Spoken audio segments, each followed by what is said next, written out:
leso sikhathi. So ke ngabhala incwadi ke ngayibhala incwadi esho ukuthi no sengiyaphuma esikoleni sengiyaphuma ku world system njengoba bazalwane ubaba kade echaza kuma video a previous ukuthi yini world system. So ke ngase ngimbuza ke njengosisi ukuthi hawo bekunjani esikoleni hambe kanjani wangitshela ukuthi yena usephumile eGibhithe. I was like eGibhithe uphumile yeah esingithi mina kuphi manje eGibhithe wathi angisafundi yes ngafunda grade 11 hayi noNkulunkulu wagcina ekhulumela kimi qobo lwami ngoba ngangithi ngifuna ukuqeda umatric wangitshela nje ukuthi nje lo matric othi uzoqeda nje angeke nje usurvive you won't survive ngezwe impela emoyeni wami.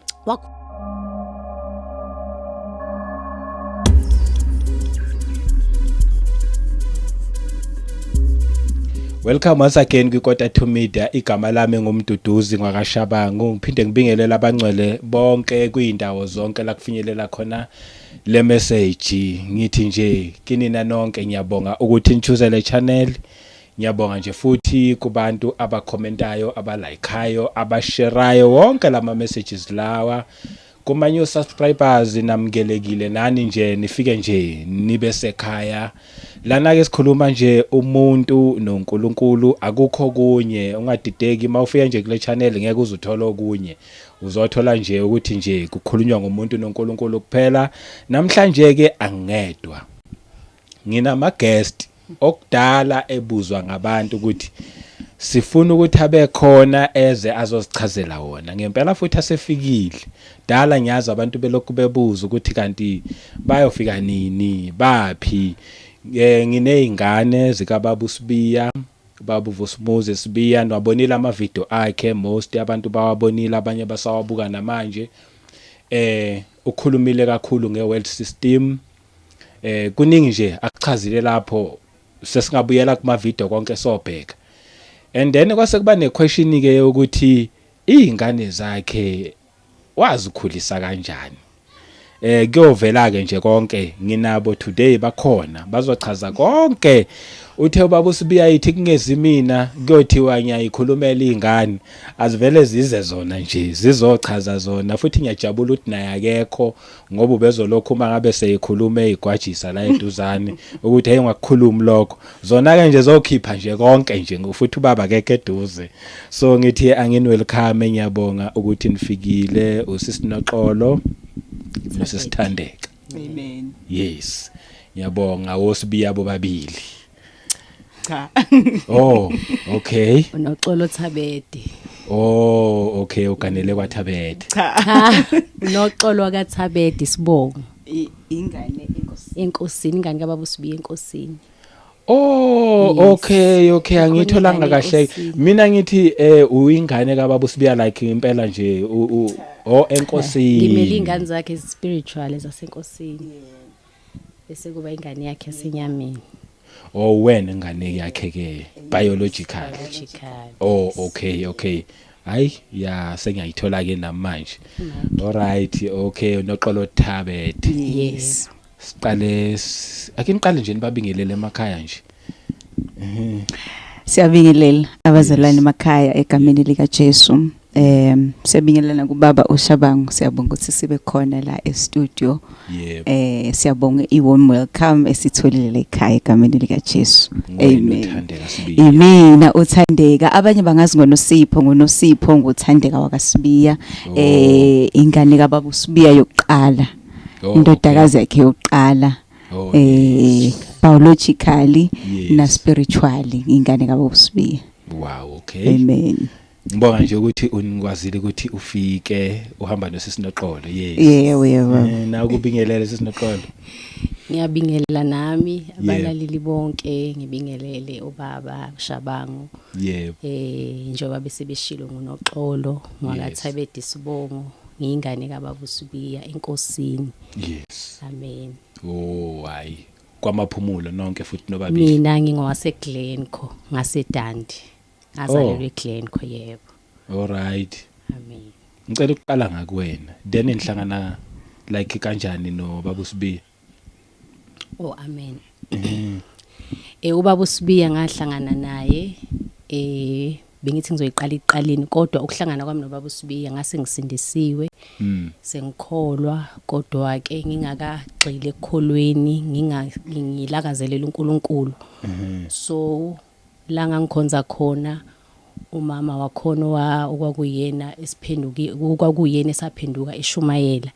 wayesethi asikhulekele ukuthi sithole umfundisi ngoba siyamdinga umfundisi ngoba yena wayomvangeli so nangampela sakhuleka ukuthi uNkulunkulu sicela umfundisi ozokwazi ukuthi asondle umfundisi ophethe iqiniso then uNkulunkulu ngeindlela zakhe iphakeme wayesesihlanganisa nobaba uSibiya so ilapha engaqala khona ukuhlangana nobaba uSibiya wafika ubaba uSibiya eGlencoe wayesase Washbank so thina sise Glencoe then wayeseyafika kubaba uSibiya ezosibona waqala wabonana naye umama lo then wayesefika esezosibona siyibandla uma efika ke yaqala lapho ke indaba yethu ukuthi ke abomfundisi umfundisi wami okay Amen. Hayi sabuyele eqaleni la okumele siqale khona yebo angiqali siqala kuphi eqaleni ngokuthi ningobani qale ngobani ngosithandeka Thandeka yebo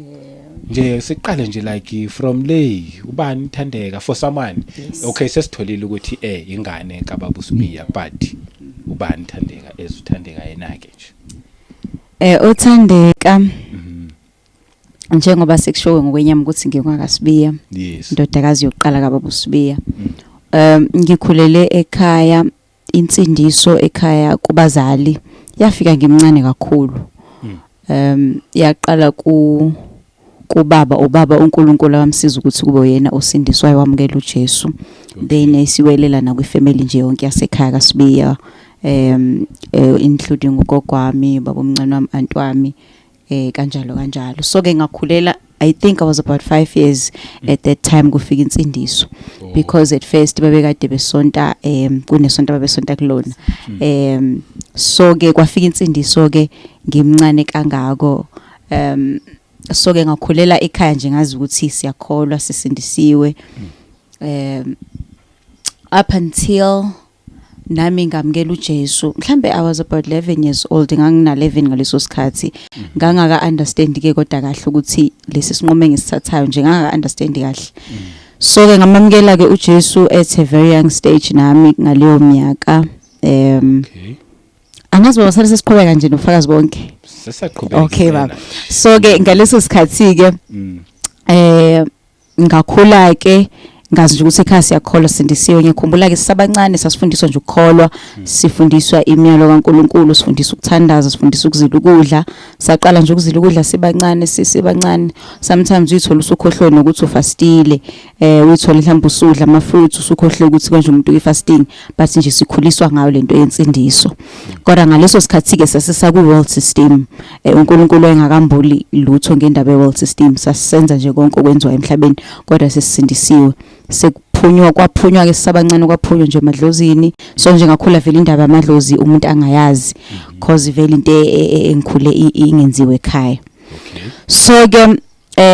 sakhula ke ngakhula ke mina as a firstborn ngangisengedwa ngaleso sikhathi cause ekhaya siba u8 ingane kaMama noBaba uSibiya siba u8 as a firstborn ngangisengedwa ngaleso sikhathi then ke kwaze kwaba isikhathi ke umuntu eseqala ke ukuba yi-teenager kwaqala izinto umuntu akafundiswe zona ekhaya ukuphila ngobungcwele ukuhlonipheka ukusaba uNkulunkulu zaqala nje zaya ngokuya zincunceka umuntu waqala nje waphuma endleleni ngaqala ukuba ingane angazi noma ngizothi uphunyuka bemphethe ngicela ngisho njalo ngaba nje uphunyuka bemphethe singasho kanjalo baba kodwa nje ngoba kwakuba khona nje ube uphunyuka bemphethe ukuthi kusathwe kuyaqoqwa ekhaya hayi kuphinde kuphumelela liceleni into eyayenzeka ke mhlambe ngenze nje ibonele ezi practically kusine stage umuntu esekuya school because at first ngangigcinile imfundiso yasekhaya okay babe siyala ke khathi nabazali baba wejwayele ukusiyala athi nje even singamantombazane sabancane athi even nishelwa mangabe nje mfana ethi uyasondelwa nishelana imtshela amadimoni leyo nto ayekho umuntu owazuthanda emncane kangaka so ke babe sihlalisa phansi nje uma nobaba basitshele siyingane even nomzala bami babe khona besihlalise phansi so ke nje sakhula silazelo qiniso sifakaza nje ngoJesu ngaleso sikhathi ngisase primary nokuqala high school so ke ngakhula nje kungazi nje ukusaba uNkulunkulu kanjalo but into yonakala ke sengifika kwi teenage stage kwaqala nje kancane kwalahleka izinto umuntu afundiswe zona ekhaya khasa sifundiswe ukuthi umuntu wesifazane ugqoka nje ngokuhlonipheka but mina ngaqala ngafuna ukugqokela izinto zami mabekhuza ekhaya ukuthi hayibo lokho umzalwane akagqoki ngilalele mhlambe leso sikhashana esincane ngabe 2 weeks and then ngibuyele kuleyo nto okuthiwa umzalwane akayigqoki njengekete ezincane umzalwane uyagqoka ahlonipheka afihla umzimba umuntu oyintombazane so ke ngaqala nje ngaba nalokho ngalaleli kahle kwakhula kwaba music ongakholwa ngoba izwi likaNkulunkulu lisitshelile ukuthi asiphendulane ngamahubo akomoya siphendulane ngamahubo akomoya lapha encwadini yabaseKolose so ke mina ngalalela umculo ngakholwa ngawuthanda nje ngagxila kumculo ngakholwa noma yipi inhlobo eyilalela kodwa kakhulu ngangikhonzela ukuthiwa iR&B so ke bakhuzeka abazali ukuthi hayibo lo mculo wakho namademoni musukulalela kube yikho ukuthi ngiyalalela ngizibe mabesakhuzile ngiphinde ngiwile ngibuyelele kuwo and babekudina ngaleso sikhathi nothi kakhulu ngoba ngangazi ukuthi bakhuluma iqiniso babe ngangidini kakhulu babe ngangidini kodwa nje kwakuba nakho lokho ukuthi inkosi yami la ekhaya ku street so ngane attitude ethi ke umuntu uzokhuleka mayise university ngoba la ekhaya ku street singisikhule nje ku street vele ekhaya ubunge nje isinoma kanjani beku street so ke kwaba yilokho ke Yesu umculo ngakholwa then ngikhumbula ngeomunye unyaka mhlambe ngangina 14 ngaya okokuqala ekhaya kwangavumelekile ungahamba vele amaphathi but mangivakashile ngivakashele ihlobo noma umndeni omunye bona abangakakholwa kube ukuthi umuntu uyahamba ephathini mayibona abanye beye emaphathini ngayo okokuqala ke ephathini ngaqala indaba zamaphathi kodwa mangifika khona engaxakeka kwasho ukuthi into engayijwayele le ngikhumbula nje ngiqala ufika ephathini ngikuthiwe ngikhumbula umuntu ephathini oqala ngiyakhumbula ngangincike nje ngendonga because ngangibuka nje ukuthi benzani labantu babedansa becula bephuzile usho ukuthi ayijwayelekile lempilo ngiyayiqala mina lento enzwala ngathi nasekhanda vazamsekile so ke ngaba khona ngangihlezi ngilangazela yabona uphile ekhaya district uyaba nento okulangazelela ukuthi ngiyafisa nami ukwenza into engenziwe ekhaya noma ngiyafisa experience izinto experience abanye abantu abasha so ke mase ngithola opportunity ngathi ngizama ukusebenza opportunity ayikwasho ukuthi yes kwasho ukuthi akusinto yami le then bese kuba ke futhi influence yasesikoleni sasifundisiwe ukuthi umntwana kaNkulunkulu uba nabangani abakholwayo unfortunately I couldn't find abangani abakholwayo esikoleni esazalwa nabo yabona lento ukuthi siyingane zabazalwane sizalelwe emakhaya abazalwane kodwa masifika lapha nje esikoleni akubonakala nje yaphela yonke leyo nto nalaba nje siphuma nabe emakhaya abazalwane siphelela noma nje ikanjani sase sisho ke masesikoleni ke sinabangani bami sithi mangathiwa kuphathwa amakhamera kunamakhamera abazali bethu bayasibuka bangaba disappointed cause wawungasi siphila impilo ezu2 ngikhulumela mina wawathi impilo ezu2 mawusesikhaya uyazama kuba ilengane yasekhaya ekholwayo ehloniphayo enkonzweni and stuff mawusesesikoleni nje ukhuluma noma yini ulalela noma yini ucula noma yini wenza noma yini so ke nami ke kwakwenzeka kanjalo ke empilweni yami ngisayi teenager kwaze kwaba even umuntu waqala nongena esonweni somjolo wangena kodwa ke kancane ngoba sasingakagxili cause noma wenza izinto wawazi ukuthi this is wrong uNkulunkulu akakufuni lokho and ngikhule ngine decision since umuntu befundisiwe ekhaya ngakhula nje ngento ne decision ethi ngifuna ukuthi ngizigcine I don't want to lose my virginity umuntu engakafika emshadweni noma uJesu engakabuyi so ngakhula ngina leyo mentality ukuthi ivirginity is something very special to keep as umuntu wesifazane as umntwana kaNkulunkulu so ke umuntu wangena nasemjolweni but with that mentality and ngokusizwa inkosi leyo decision yagcineka kwaze kwafika la uJesu khona umuntu emsiza ngeqiniso so ke I was living those two lives ke ngiphela impilo ezu2 ngaleyo ndlela leyo ekhaya uzama ukuba yilento efuneka ekhaya esikoleni uba leyo nto ngaba nabangani abangakholwa kwaba yileso simo nje so ke ekhaya babona ukuthi sekuyaphumeka esandleni because even ama results ngoba umuntu oyisabel system as I said eqaleni even ama results esikoleni aqala nje drop because umuntu esikoleni wayemuntu nje owenza nje kahle ngokujwayelekile nothi ukuthi sasihlanipheka kakhulu kodwa nje kwakufundeka nje kahle so ke Kodwa qala kama results drop ke because of ngicabanga ukuthi lama demon ku adolescent stage. Umuntu aqala ngathi uyaceza ke endleleni.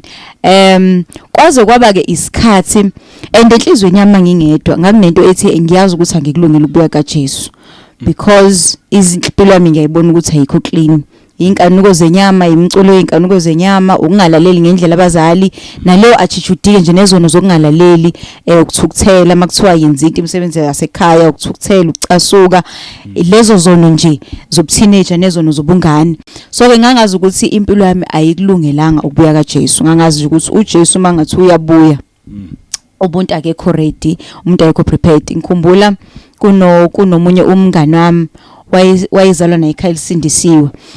sasihlala naye ke ngaleso sikhathi so esikoleni ekhaya wasuka ekhaya kubo uanti wami ngaleso sikhathi waye uthisha efundisa imaths nescience esikoleni so ke wayezele ukuthi uzo improve ama studies wakhe kwimaths nescience ngokuthi uanti amsize here and there so ke umndeni wami kasibiye ekhaya nabazali bakhe babazana si close kakhulu so ke weza kwazohlala ekhaya I remember ke ngaleso sikhathi ke sifanele naye sasiphelela impilo efana nje ukuthi ekhaya sinje esikoleni sinje sizama ukuba lento yasekhaya mase sisekhaya so ke waba nephupho ke ngelinye ilanga waphupha kwenzeke irapture wabona mina naye sisala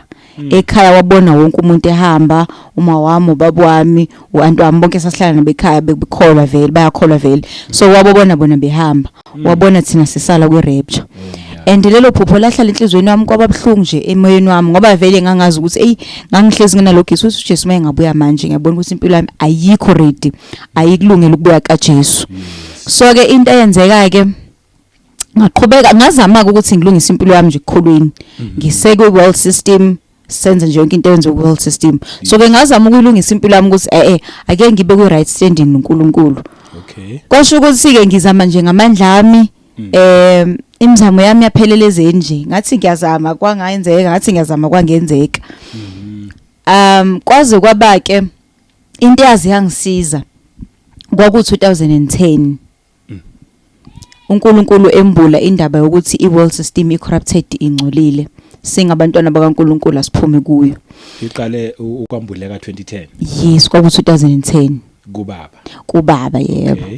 wayesepulpit nje eShumayela wayesasebenza ngaleso sikhathi so ke esebenza waqala umsebenzi kaNkulunkulu ngoba uNkulunkulu ekubekile enhlizweni yakhe ukuthi kumele enze umsebenzi wakhe so ke ngaleso sikhathi ke wayeselungiselela vele wayesazi uzophuma emsebenzini wayesenza ama preparations ukuthi uyaphuma emsebenzini uqala umsebenzi kaNkulunkulu so ke wayeselithengile ihholo yes ihholo lase Washbank leli enenzele kulo ama recording la uqala yes ngaleso sikhathi la kwakuseyilakhe manje kakuselona lakhe so ke ngo 2010 ke esepulpit nje baba eShumayela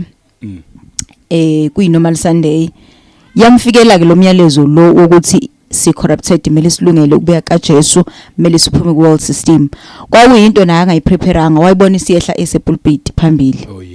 so ke sonke nje samangala ukuthi ekhuluma nje ukuthi ikole zi corrupted lento efundwe ekoleni ekasathane ingcolile it's corrupted it's of the devil so ke leso sikhathi wena wenza ugrade bani ngaleso sikhathi mina ngenza ugrade 11 okay yes ngise high school ngenza ugrade 11 so ke wayikhuluma ke le ndaba sonke nje saba amazed kodwa futhi sizwe ukuthi lento ayikhulumekayo umoya kaNkulunkulu ayikhulumayo iqiniso but ngaba nento ethi ke nje enhlizweni yami ngaba nento ethi hayi ngizobona mhlawumbe mase ngiqeda umatric ngiyayizwa ukuthi iqiniso into ekhulunywayo kodwa ngangakabi willing ukuyiphila ngaleso sikhathi yes so ke uNkulunkulu waqhubeka ke ekhuluma kakhulu into eyigcizelelwa ukuthi iscripture esasigxile kwakugxilwe kuso kakhulu lokho ukuthi uma umuntu efuna ukuza emva kwami Mark chapter 8 verse 34 uma umuntu efuna ukuza emva kwami makazidele abuthabathi isiphambano sakhe semihla ngemihla angilandele oh yes dahlala nje kakhulu lelozwi kimi yahlabeka impilo yami vele ngoba ngishilo ukuthi ngangazi ukuthi angikho ready ukubuya kaJesu so ke mayikhuluma uNkulunkulu impilo yami ithinteka yeah ngikhumbula ngelinye ilanga one of the prophets ababekhona ebandleni wayeshumayela eshumayela ngendaba ukuthi kunethixeka labana empilweni zethu manje ulabani uyasilandela so ke okusymbolize lento ethi uma kusenezinto ekasathana empilweni zethu usathane une-access empilweni zethu yaphinde iqhulokho iqhubeka nje ihlabeka inhliziyo yami ukuthi I know ukuthi angikho ready for ukubuya kaJesu so ke ngelinye ilanga uNkulunkulu eqhubeka ke ekhuluma nje kanjalo ngokuthi kumele sizidele ngoba lento eyomuntu othandayo indaba yokuzidela uthi uJesu uma umuntu ethanda so ke eyomuntu othi mina ngiyathanda ukuze emva kwaJesu ngiyathanda ukuba umlandeli kaJesu so ke kwafika isikhathi ke ngelinye ilanga baba wakhuluma nami ke benomama bahlala nje namphansi ukuthi na uNkulunkulu ezikhuluma uthi ngalento uNkulunkulu akayikhulumayo ukuthi kumele siphume ku-world system ngaleso sikhathi ke nawe eseqeda nje ukuphuma emsebenzini yes uma waye kumabhizinisi ngaleso sikhathi enza amabhizinisi athile nathile so ke uma ngabe ke embiza wahlala namphansi waxoxa uthi na uNkulunkulu ekhuluma ngokuthi kumele siphume ku-world system ngathi mina hayi cabanga ukuthi ngiqede matric ngizobona mhlambe after that hayi saxoxa ke nje wafunda iscripture uJoshua chapter 24 verse 15 lelithi khethana namhlanje ukuthi imuphi uNkulunkulu eniya kumkhonza wayesethi mina nomndeni wami somkhonza uNkulunkulu so ke wakhuluma nje leso scripture nje kwakuyi meeting nje ivulelekile kuyimina ezingane endala nabazali so ke ephinda sinteka futhi inhliziyo yami ngoba lithi lesi scripture masiqhubeka uthi nizokhonza uNkulunkulu bama-amora babakhonza noma nizokhonza uNkulunkulu balelizwe uNkulunkulu akanisa kulona bathi khethana namhlanje so ke kwabekeka lento ethi no umuntu akumele alokhethalalisa uNkulunkulu ekhuluma ngoba lisho njalo izwi kaNkulunkulu kumaHebheru lithi manilizwa izwi lakhe namhlanje ningayenzi likhuni inhliziyo zenu so kwathi mangilizwa ke izwi kaNkulunkulu la ihlaba inhliziyo yami then ngase ngathatha i-decision ngingedwa ukuthi no ngiyafuna ukumlalela uNkulunkulu ngiyafuna ukuba clean ngiyafuna ukuba at peace noNkulunkulu ngahamba ngaye ekamereni lami ngaleso sikhathi ngo2010 bazokhumbula sasifunda nabo ngo2020 kwakade kuyi-strike abothisha babe strikeile ngalezo nyanga kwakuthiwa nje esikoleni sizobuyela mangabe sekubuyelwa sobona ukuthi kubuyelwa nesolalela neindaba so kwakune strike sasihlela emakhaya ngaleso sikhathi so ke ngabhala incwadi ke ngayibhala incwadi esho ukuthi no sengiyaphuma esikoleni sengiyaphuma ku-world system njengoba bazalwane ubaba kade echaza kuma video a previous ukuthi yini world system so ke ngathatha i-decision uyibhala uyisesikoleni yes ngibhala kanjalo ukuthi uphuma ku-world system or wayibhala nje ngenye indlela ngabhala nje ukuthi incwadi yaku principal yaku class teacher iyawana kwisikole sonke sami ngase ngibhala igama lesikole sami ngasho ngathi sengiyaphuma kulesi esikoleni sengiyofunda imfundo yasezulwini ngibe umfundi kaJesu ngenza umsebenzi kaNkulunkulu ngibe isisebenzi sasembusweni kaNkulunkulu full time okay so ke ngayithatha ke incwadi ngayibhala ubaba wasiwangithayiphela yona ngase ngayihambisa ke esikoleni ngangagqoka nje uniform saseyivuleke ikole mhlawumbe kwaku second day sekuvulelekile kuleso strike because sasikwi strike esingayisikoleni so ke ngase ngayibhala ngayihambisa cishe kwaku second day zikubuyeliwe esikoleni ngafika eklasini uclass teacher wayengakafiki uclass teacher wami nganikeza ngakhuluma neclass lonke baqala bangibuza imibuzo ukuthi hayibo uyeke isikole cause nami lento engangenza into engangaze ngize ngizwe ukuthi khona umuntu oyeka isikole ngenxa kaJesu kwaqala nje nami ngangiqala lento engenzayo kodwa futhi ngangizwa injabulo ngokuthatha isinqumo lesengangisithatha so ke ngayihambisa ke incwadi eklasini ke bangibuza a lot of questions ukuthi hayibo noSipho kanje hayi kwasho ukuthi ke mina hayi ngidecide ukuthi impela ngiyaphuma so ke waqhamuka ke no class teacher ngisakhuluma nabo classmates bami ngamnikeza incwadi uthisha wami wayemuslim ngaleso sikhathi noma ngithi uyimuslim noma wayemuslim but wangibuza ukuthi ngizophila kanjani sizophila kanjani maseka izikole nani ngase ngithi mina ngicabanga ukuthi ngaphendula ngezwi elithi ulungileyo wami uphila ngokukholwa nokuthi uNkulunkulu the Lord shall provide washo nje lamazwi ahlala nje enhlizweni yami esengivalelisa wathi may the Lord your God be with you yes so ke baba neconcern ukuthi hayibo isiyashintsha impilo yakho ngabatshela ukuthi no lempilo nje bengiyiphila eningazi ngiyiyo ngiqala nje impilo entsha njengoba lishizwe kaNkulunkulu kuCorinthians ukuthi uma umuntu ekuKristu uyisidalwa esisha konke okudala kuyadlula bheka sekuvela ukusha so ke ngabatshela nje ukuthi lempilo eniyazi ngiyona umculo esulalelayo inkulumo esikhulumayo sikhuluma inkanuko zenyama imjolo ngoba ayikho into okukhulunywa ngayo kakhulu esikoleni njengemijolo inkanuko yona into ehamba phambili nje kukhulunywa kakhulu ngezinto nje ezinkanuko zenyama so ngabatshela ukuthi no lempilo nje bengiphila because kwakwenzeka na sometimes kube nalento yokungahloniphi othisha ngikhulekela nje ngikhumbula nje kwakuno teacher wami we-maths wayesifundisa i-maths manje sasibuye singamuzwa kahle sasithi ugogo ke sisina lento yokudelela yengane kuba se high school sithi nje ugogo sinalokho kudelela ngoba esinye isona esenzakala ezikoleni ukudelela uthisha uNkulunkulu into akangayifuni so ke sasimbiza ngogogo she was an Indian ayigqokela ngendlela yakhe ke sibuye sibe nalokho kudelela ugogo ke namhlanje ugqoka amakhethini sibe nalokho kudelela nje uNkulunkulu akangafuni ezinye zezona lezi uNkulunkulu akasikhuza kuzo so ke ngabatshela ukuthi hayi no lempilo le ebengiphila nje angiqala impilo entsha then ngashiya incwadi kanjalo esikoleni kwakungabo August ngaleso sikhathi if I'm not mistaken kwakusekuphele nje kaAugust so ke ngabhala incwadi ngashiya kanjalo ngabatshela ukuthi hayi no sengiqala impilo entsha ngoba mfundi kaJesu ngoba isebenzisa inkosi ngisebenzise ngisembusweni kaNkulunkulu full time ngiyaphuma embusweni lelizwe right then ke ngiyakhumbula after taking that decision there is when ke yonke into eyisono yaphuma empilweni yami ngakhuleka esonweni ngakhuleka emjokulweni ngakhuleka umculelo ngakholwa yonke nje into eyisono ngakhuleka after taking that decision yokuphuma world system so ke ukusindiswa kwami nokudela konke kwahambisana ngaphuma entweni zezo ku world system ngaphuma esonweni konke nje uNkulunkulu wangikhulula ngaso leso sikhathi ushiya okwa grade 11 yes nga grade 11 12 awumenzanga angimenzanga grade 12 ngaphuma nje phakathi no grade 11 alright and mina ngiyambonga uNkulunkulu usikwaba kanjalo because ukube ngawuqeda ugrade 12 ngangizoba nento ethi awusingithale ngeuniversity bese ngiyabona lento uNkulunkulu ayishoyo mase ngiseyunivesithi sithi awuthi ngithi ukusebenza kancane bese ngiyamlalela uNkulunkulu ngoba sikhona leso sono sokuthakalisa uNkulunkulu ambiza umuntu athi omunye no ngisamncane athi omunye ngisafuna ukuganwa athi omunye izingane zami isancane ngisafuna ukukhulisa izingane zami uNkulunkulu agcina umuntu angamlaleli kuze kufike usuku lokufa umuntu engamlalela uNkulunkulu so mina ngiyambonga uNkulunkulu ukuthi kwenzeka kanjalo ukuthi kube nje ukuthi mangilizwa ngiyamlalela uNkulunkulu right there because uprocrastination ukuthalalisa kwenza ukuthi simdelele ukusidelay ukusebenza kaNkulunkulu icebo lakhe yes baba kunjalo okay ngeke ukubamba la singakayi kude kakhulu angifuni ukuthi sinoqola azizwe ngathi ungaphandle akezakala la ugcine khona okay baba okay kwena sisinoqola yebo ubani sisinoqola unoxolo wakathabede yes uzalelwa eDande Glencoe wakhulela khona ngikhuleke nje ekhaya elokishini esithembile yebo so ngikhuliswa umama nogogo ubaba washona ngangimncane cishe was 9 years old washona ubaba wami waskisi so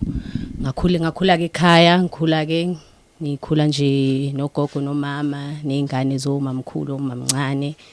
khulela nje kuleyo mpilo nje yaselokishini ewild so sisontela ke emaromini ekhaya futhi ngilithanda kakhulu isonto lami ngiyiqhenya futhi ngalo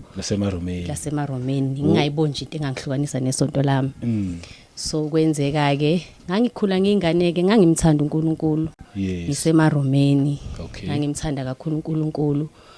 ngiyimisele futhi esontweni ingane nje imisele kakhulu ngesonto ngiyakhumbula nje ngisho ugogo wami wayezathi cha kufanele bake bakuswele nje nawe esontweni ngangijabula kakhulu nje makumele ngiyesontweni ingane ezulayo ngakwazi ukuhlala ekhaya ngingane khulekile nje ekhaya awukho umthetho street so nje ngizulele lokishini nginabangani ngidansa imidanso engakholwa ngalendlela ukuthi sasiyiteam sidansa sibiza ngama-Star Girls singenela ama-competitions and sasuwina ke futhi saqala nje esikoleni makunama concerts sijoyine sidanse yaya ngokuya ke into yethu yakhula ngalendlela ukuthi sathola ngisho i-trophy yokudansa ngaleso sikhathi ngisemncane nangomzimba so i-dance yakhona beyibizwana sasidansa ikwaito okay yes sidansa ikwaito so saduma nje ngoMajayivani nje uyipantsula lentombazane no drill ngangiyona ipatsula kodwa nje sasidume Yeah. nje singumajayivane nje bakwaziwa nje esikoleni makuzoba nama concerts saqala i-primary Okay. ukuthi siyadansa so ngiyilo ngane ngangithanda nje ukuparticipate ezintweni eziningi yes ezenziwayo nje ngithanda nje ukuyikhipha busy ingane nje ngithanda ukuyikhipha busy ngihambe sogida indlama kuningi nje ngangithanda ukwenza so kanjalo ngangithanda nje ukuthi ngikhiphe busy ngaso nje ingane ethanda abafana ngoba ngathi noma sengikhula sengifika kwi teenage stage into kakhulu eyangihlupha mangifika kuleso stage ukuthi ngingalaleli ngabe sengiqala nje ukuthi ngabe ngisalalela ngiphendule sengikhompyutha ngithi hayi nakuthume mina like sengingane nje egolozayo ecomplaina ngalendlela ukuthi ugogo wayengithanda kakhulu kodwa ayi wayesephoxeka kakhulu ngami so nalokho kwakungiphatha kabi ukuthi senginjena ngoba ngangithanda ngaphakathi kimi ukukhula ngingane enhle ehloniphayo izoba isibonele esihle kimi kwakukhona lokho kodwa ukungakholwa kuyithole na usuphendula ngibuye ngiyoxolisa ngiphinde ngenze the same thing so kwaze kwafika isikhathi ke la khona kwashunyayelwa ngangingathandi kahle inkonzo zabantu abasindisiwe kodwa nje kwenzeka kwaba nomngani wami owasindiswa umesindiswa ngangijwayeleke kuba nenhlanhla ukujwayela nabangani abaphuma emakhaya asindisiwe ori umngani osindisiwe and abanye babo bake bezama ukusindiswa thola ukuthi usezositshela usesindisiwe ini ayabuye futhi umbone nje sezenzela into zakhe yes so nami ke futhi mayikhuluma indaba okukholwa ngiyibone ngathi ngiyakhola futhi ngiright emaromeni so kwenzeka ke ngelinye ilanga wangi-invite esontweni umngani wami ngahamba ngoba kwasekuqala sengena nezinto ezimjolo umjolo nje ngangisho kahle ngithi ngize ngijola ngifuna ukujola ngakhola nje ngileyo ngane nje ngifuna ukujola kuningi ngangikubuka phambi kwami elokishini kwangenza ngathatha leyo decision ukuthi abafana bayadlalana ngangigusho lokho so kwahamba ngoba esontweni ngathi nje sengingasaye esontweni ngase ngiqala ke ukuthi ngihlezi nginabangani ngase ke ngiyajola ngaqala ngajola kodwa ekujoleni kwami ngangekho serious futhi ngangafunji ukuthi kube serious because kwakuyi pressure ukuthi kuyajola noma abangani bethu hayi mqome muhle nani then bese uyenza nje ngaleso sizathu leso so kodwa ke nami futhi ngomusa kaNkuluNkulu nganginale decision aseyishilo sesithande ukuthi ngangithi nje ubuntombi bami ngifuna ukugcina ngoba ngayithathela even i decision yokuthi ngifuna ukuhamba lento eyintombi yamatshitshi so ngacela ekhaya yes baqale bangathi abathandi ngoba manje banokubona ingane ihamba ukuhlolwa ibuye futhi sezidumile uthi ayisewona amatshitshi so bangabanqaba so ngaqhubeka ngacela ngaseke bangivumela ngahamba lezo zinto ngoba ngangitshe ukuthi ngaleso sikhathi yona into ezongigcina nezongithusa ukuthi ngempela ngingalisenzi lesisono sokuthi ngilale nomfana ngashadile so ngajoyina kanjalo ke kwaze uNkulunkulu wafika la khona engenzela umusa ngomngani wami nje othile wathi mayifikile washiya ukuthi ekhaya kuba kuzoba nenkonzo samphikisa sathi nje unamanga akho inkonzo izoba khona wasethi uqinisile wahamba samlandela sithi nje sifuna ukumkhipha amanga so masimlandela sifike ekhaya kubo hawu nangampela sihlale ayisibone ngekho umuntu sithi sesifuna ukuphuma hayi angene umunye umama ephethe iBhayibheli hawu sase sabona ukuthi uqinisile hayi sase sisukuma ke sesithi sifuna ukuhamba ngoba sesiyibonile lento ebesithi unamanga ukuthi unamanga so sathi mase sisukuma kwaselo mama siyasibuza ukuthi awungase ngifika mina nasenihamba kwathi kuzoqala inkonzo nina nasenihamba sase siyasho ukuthi hayi cha besingazile enkonzweni wase yasicela lo mama ukuthi awusengicela nisale senihlala nilalele inkonzo bese ngiyahamba ke hayi sabika amazaba sigqoka amabhluwe ngoba ngaleso sikhathi nje ngangisagqoka konke hayi ke so sagcineke sivuma ukuhlala enkonzweni sahlala kwakhonzwa ngifuqa mamanga that day nje angizwanga lutho kwaba ukuthi nje ngisesontweni yabo nje mangakholuna ke nje into engasile uhleke mabethandaza yonke leyo nto leyo so wasicela futhi lo mama uthi nakusasa ngicela nibuye ingane zami nibuye nize enkonzweni hayi sathi akunankinga mama sobuya nangampela sathembeka saphelezelana sihleka umbonile mfundisi sethi lokho kudlala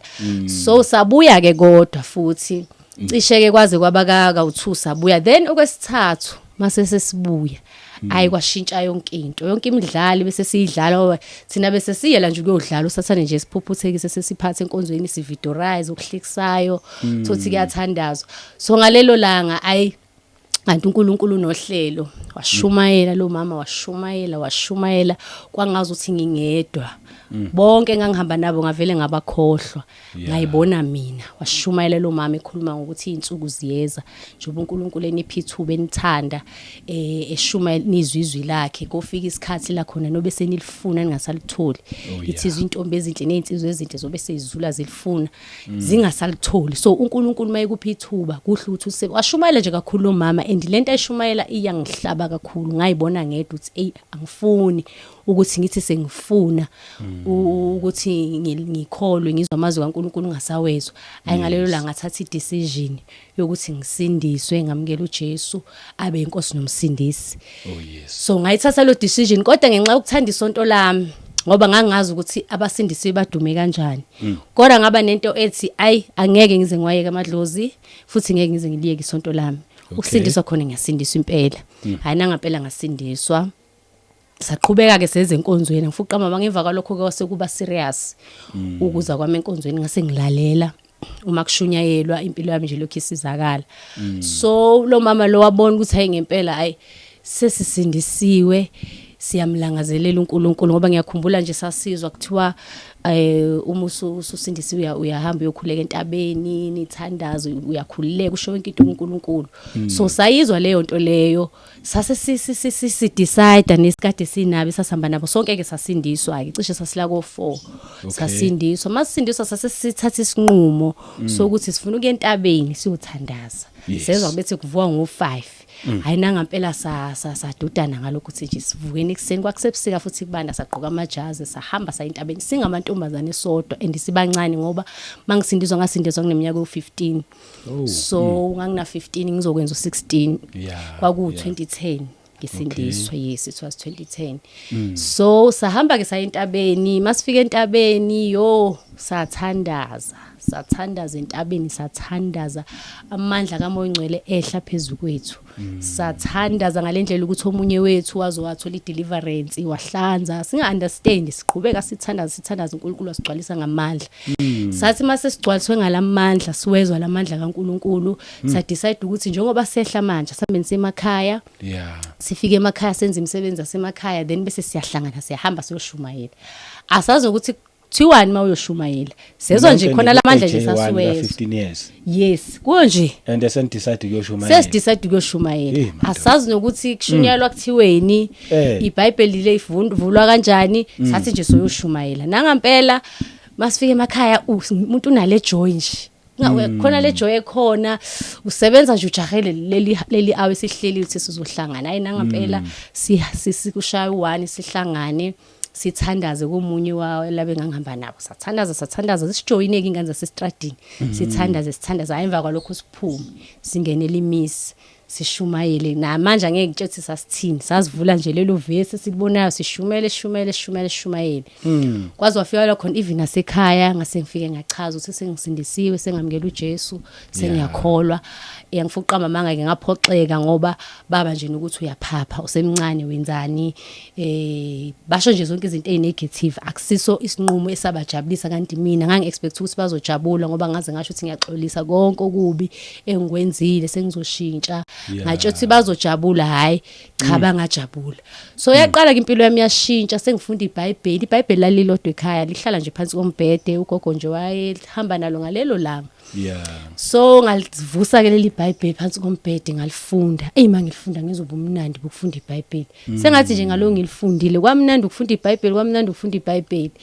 so samshisela uNkulunkulu samshisela kanjalo kwazi kwafika la khona ke bese ngichaze khona ukuthi umama wathi asikhulekela ukuthi sithole umfundisi masithola umfundisi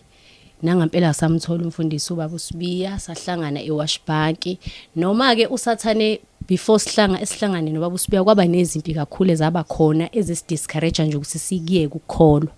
So ngomusa kwakhona ugogo esathi masindiswa umama womunye walabo sasihamba nabo owayesilandelela kakhulu ngoba nami ngathi sengisindisiwe ngase nginciphisa indaba yomgwaqo kwakhona ugogo kuthiwa ugogo Sibiya lo gogo lona ngase ngijwayele ukuya ekhaya lakhe mangifika ekhaya lakhe nakhona nje ngangizuba umnandi uthando ngoba mina nje ekukhuleni kwami uthando nje into nje ngangayazi even nje ngangazi ukuthi umuntu uphila kubo futhi nje omakhelwane nje akamfuna omunye umuntu ngangakwazi ukuhlala emzini womuntu ngikhululeke kodwa mangifika kulomuzi uthando ubheka ukuthi awuhamba ungadlile konke lokho nje kwangishumeza kwangithinta ngayizwela ngisekhaya so sajwayelana kakhulu ngenalogogo wangihla nje ngalokho simbuza imibuzo ke ngoba sesisindisiwe phoma nje ngoba sesisindisiwe gogo lokhu nalokhu esisiza ke logogo ke lapha nalapha ukuthi senze njani so naye uNkulunkulu wangenela wasebenzisa yena kulezi izinto esasibhekene nazo ezazisenza nje siye kukholwa ngenxa yokudisappointeka abantu esibabona abaphambi kwethu so wasebenzisa yena ngoba nabazali basebethi nje asihlale phansi singabe nje siye ke nje indaba yokuya enkonzweni wasincengela logogo kanti sesizohlangana nobaba uSibiya wacela ukuthi ngoba sikhona umfundisi esekuthiwa sizomthola sicela ukuthi siyombona lo mfundisi then ke bese ke sizothathela lapho simbona unjani umfundisi singakwenza ke lokho enikushoyo bazali okay nangampela bavuma then ke sahamba ke sayiwashbang wasilanda ubaba uSibiya kuseduzane ke mhlambe it's about 15 minutes ukusuka eGlencoe eWashbang okay salinda ngesonto ukuthi umfundisi uyeza uzosilanda nangampela wafika basilanda sase sahamba sayinkonzweni mina ke nje ngicabanga ngiyimejinela ngangimejina nje ibandla elikhulu ugqoka amaqhoks kuswenkiwe ngoba nje ngangazi nje abasindisiwe yilokho yeah ibaqoka kanjalo yes so nje ngalendlela ukuthi sakhathaze ukuthi sizogqokani safuna namaqhoks ukuze sizokwazi ukuthi sifithe hawu masithi siyafika eWashbang hawu yiwolo likhulu kodwa abazalwana babaningi awu kwalokho nje kwamangaza nje akhona keyboard lesiyazi ukuthi yakhala nje abazalwane nje bayihlabelelela ayisangena masifika nje almost kwakumndeni nje cishe mhlawumbe kangafikile mhlawumbe kwakula ko2030 abantu ababekhona kodwa ibolo likhulu so sangena ke basamkela ngothando safica vele siqalile inkonzo hayi kwafika isikhathi ke washumayela umfundisi hayi mayishumayela bayikhuluma ngokufa amaqondana nesono ukuthi masingabazalwane kumele sihambe sifile ukuthi singaba amakholwa aqulekile singaba amakholwa lele kodwa siba amakholwa afile ngoba uyikholwa elifile akube sekuvuka ezinye izinto inyama ivuki ngoba ufile so nje wayichaza le ndaba awaso ngajabula emoyeni wami ngeze ukuthi yabona la isendaweni right ngizokwazi ukuthi ngimkhonze uNkulunkulu ngendlela okwa interpreteka ngayo ngakimi ngaleso sikhathi ngaba nento ethi ngokungena ezulwini ngigijima mangahlala la so kwaba isitembu sokuthi nje hayi cha impela kuyikho ngiyavuka nentshisekelo yami kumkhonza uNkulunkulu so sahlangana kanjalo ke nobaba uSibiya kanti ekuhlanganeni kwami nobaba uSibiya wayesasebenza nje bese shilo sesithandeka naye ke ngimfica lapho wayesayingane nje lezi abefundisi nje ejwayelekile ukuthi ingane zabefundisi azifuna ukholwa yawa right ekind ngimfica but ke mase sesinokuza hayi ngabonza le ngane ngathi ayisizakele kahle ngoba thina sashisekela yabo lentshisekelo nje mawusanda ukholwa kancane kancane ithi asameni so share umbona uyabhoreka abuya iqokelele lezi icephe zakhe ngiyibuza inhliziyo yami ukuthi yini ingane zabefundisi ingafuna ukholwa ngoba mina kube nginomzalo okholwa bengizojabula so kanti uNkulunkulu sezomsiza kanti uNkulunkulu sezosiza cishe safika amasonto elandelana kwaze kwaba ka2 then kwesonto lesithathu ke la uNkulunkulu nami ngangikhona ngomusa iqala ngibuleka imessage yokuthi asiphume kwi-world system ingcolile konke lokho bese kuchazile nami ngangikhona lapho yehla and yathi mayehla ngakhohlwa yikho konke amaphupho enginawo everything ngahlabeka and endlela eshumayela ngayo umfundisi wayikhuluma iqiniso but waze wathi uzophuma phandle ayoshumezela abantu abasemgaqweni babe ngabafundi bakaJesu awazi like enhlizweni yami akwazi ukuthi kuyolandwa abantu phandle ngikhona nami ngifuna ukuba umfundi kaJesu ngilandele uJesu ngifunda imfundo kaJesu ngahlabeka ngakhohlwa nokuthi nginomndeni kuzothiwani after inkonzo ngaya kumfundisi ngathi umfundisi konke okushilo ubukushumayela ngikuzwile and ngizokwenza like nomfundisi naye wathuka ke wazothi asithatha ifasting sikhuleke sakhulekela abazali ukuze le ndaba mayifika kubo hayi sakhuleka ke sayangena kwi fasting kodwa nginqama manje fasting nje yethu akubanga into eyaba serious ngoba nalabo abanye ngangihamba nabo basebesho njalo bethi bafuna bazoyenza lento. Okay. So sangena kuleyo fasting angiyazi yaphelela emoyeni nje. Saqhubeka ke safunda nje esikoleni. Kwaze kwavulwa nje beshilo kwakuvaliwe mina ngangenza ugrade 10 ngaleso sikhathi 2010. Okay. So saqhubeka wathi ngelinye ilanga befikile belethi home cell ngoba befika bezokwenza senza ama home cell. Bathi befikile thina njengama teenagers ngoba siyalingana nosisi wangoJune wangoJuly.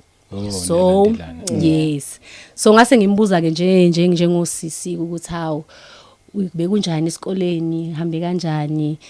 wangitshela ukuthi yena usephumile eGibhithe.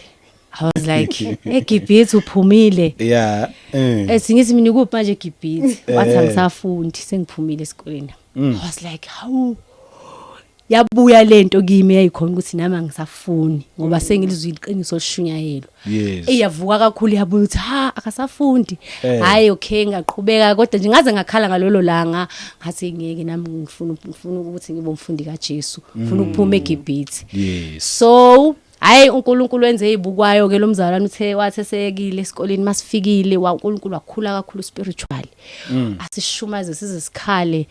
Hey wambonze uyakhula kakhulu enkosini even iBhayibheli hey ngaba kuhlungu enhliziyo nami ngoba ngiyalangazelela ngiyafuna ukukhula and nasesikoleni ke kwaqala kwashintsha even indaba yabangani. Angisho ukuthi bangani angisanifuni but nje ukuyinqumela kwami ukusindiswa sengisho ukuthi sengisindisiwe sengiyakholwa. Yes. Mabe khuluma into ebhedayo ngisho ukuthi hayi uNkulunkulu akumthokozisi yazi lokho. uNkulunkulu akakufuni ukuhlebana umjolo isono ngaqala hey ngaya ngokuya ngibhora kubo baya ngokuya nje bobo nje sebeyabhoreka baya ngokuya benyomuka ngathola abanye futhi abangani kwamina ngizwela ukuthi yaza ngibelong la izinto abayikhulumayo nani ngagcine ngithola nje ukuyihambela nabantu engibonayo ukuthi hayi noma bona bengajoli kodwa nje khona lezi ingane nje ezithulelayo ezilungele ezidelelekile ezikoleni. So ngicamena ukuthi ngihlale nabo. So nalapho futhi ngilalela umoya ongcwele. Ngiyazi ukuthi angidingeki la. So ngaseke ngifundisa nje umoya ongcwele beke inhliziyo nami ngibe netarget uthi yazi kusasa ngifuna ukuyoshumayeza leya group leya. Ngisuke nje ngihambe ngedwa kwesisikhathi kwakuba nzima khona ingane wawuyibona nje ukuthi ngiyiqala ngaphi ke lesi usabo thothi ngizokhulekela iviki lonke ngithi namhlanje ngizoya kodwa ngikulwele lokho hayi ngicine kwesisikhathi ngibingelele nje kahle nganibingelela igameni kaJesu awuzima ngalingane uthi hayibo ngithi uJesu uyanithanda uJesu wanifela ngishumayeze hayi zivele ziyibongele ke ingane even naseklasini amathuba engiwatholayo njena mina nje ngifaka uJesu ngabe bangumsindo ngisukele nje omunye engimazi ukuthi uhlanya leclass ngiyazi ukuthi mangidraw attention yakhe uzokwazi ukudonsa lonke iclass ngimshumayeza hayi aqaleke sekukhuluma ngoNkulunkulu hayi ngilifaka ivangeli nalapho kwaba kanjalo. So kwaze kwafika la khona ke nami indaba yami nga-introduce ekhaya ngoba impela uNkulunkulu ayelokho ekhuluma so ngikhale ngifisa ukuyenza lento ngagcina la nami khona ngabhala incwadi khona ngabhalela uma wami ngamtshela ukuthi esikoleni sengiyayeka uNkulunkulu asimthokozisi sengifuna ukuthi ngibe umfundi kaJesu ngikhonza uNkulunkulu ngokuphelele. Hayi ngangingazi ukuthi kuzoba nzima ngale yandlela ngangikuthatha nje kancane ngazoba kwenza ukuthi noma ngiyingane yini hayi wasangana uma wami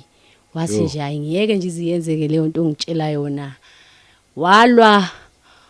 ngayi nama ngifuna uqamba mangayi akubanga le ndlela ngicabanga ngayo ekseni mase ngimele kuvuke kwesikoleni ngamtshela ngathi manje ubangishilo ukuthi esikoleni angisayi angisezukuya ngoba yena ngangijwayele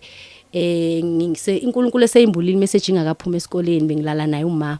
wami nje umuntu friendly alright so ngangikhuluma naye yonke into ngimtshela nje ukuthi hasi isikole ngimtshela kodwa shuthi wayengayitsheli nje ukuthi into engizoyenza ngempela ngikhuluma nje naye hayi ezokale umuntu nje ayozwayo ngathi mase ngithi sengiyamtshela lento ngiyayenza hayi wabhoka ngolaka khumbula kahle ngalelo la ngafuna esikoleni wangishaya waze wangishaya ngase ngithi hayi umphefumulo wami uyaphuma lapho Hayi bo. ngathi Jesu ngiyanikela umphefumulo wami ezandleni zakho Eish. kwasho ukuthi isikhathi asikafiki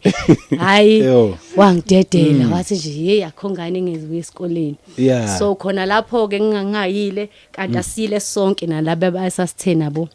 siyasiyeka isikole so bahlangana nosisi womunye wabo ngoba lo munye wayenenhlanhla uma wakhe lokade emusha ugogo Sibiya bekunye nathi wayizwa na imessage ikhulunywa futhi wangaba nankinga umingane yakhe nayo ithi yayeka so mina nalomunye sasiba u2 lapho bahlangana uma nosisi wakhe ngoba esesele nosisi wakhe omdala Okay. bahlangana bathi hayibona izingane zesigila bahamba baya kubafundisi abasindisiwe bayobika lolu daba ukuthi nazi ingane and Abanye kwakubhala manje abafundisi. abanye abafundisi abasindisiwe ngoba kwakubhalwa ngaleso sikhathi nje kwakubhalwa futhi ama-exam angaphosisi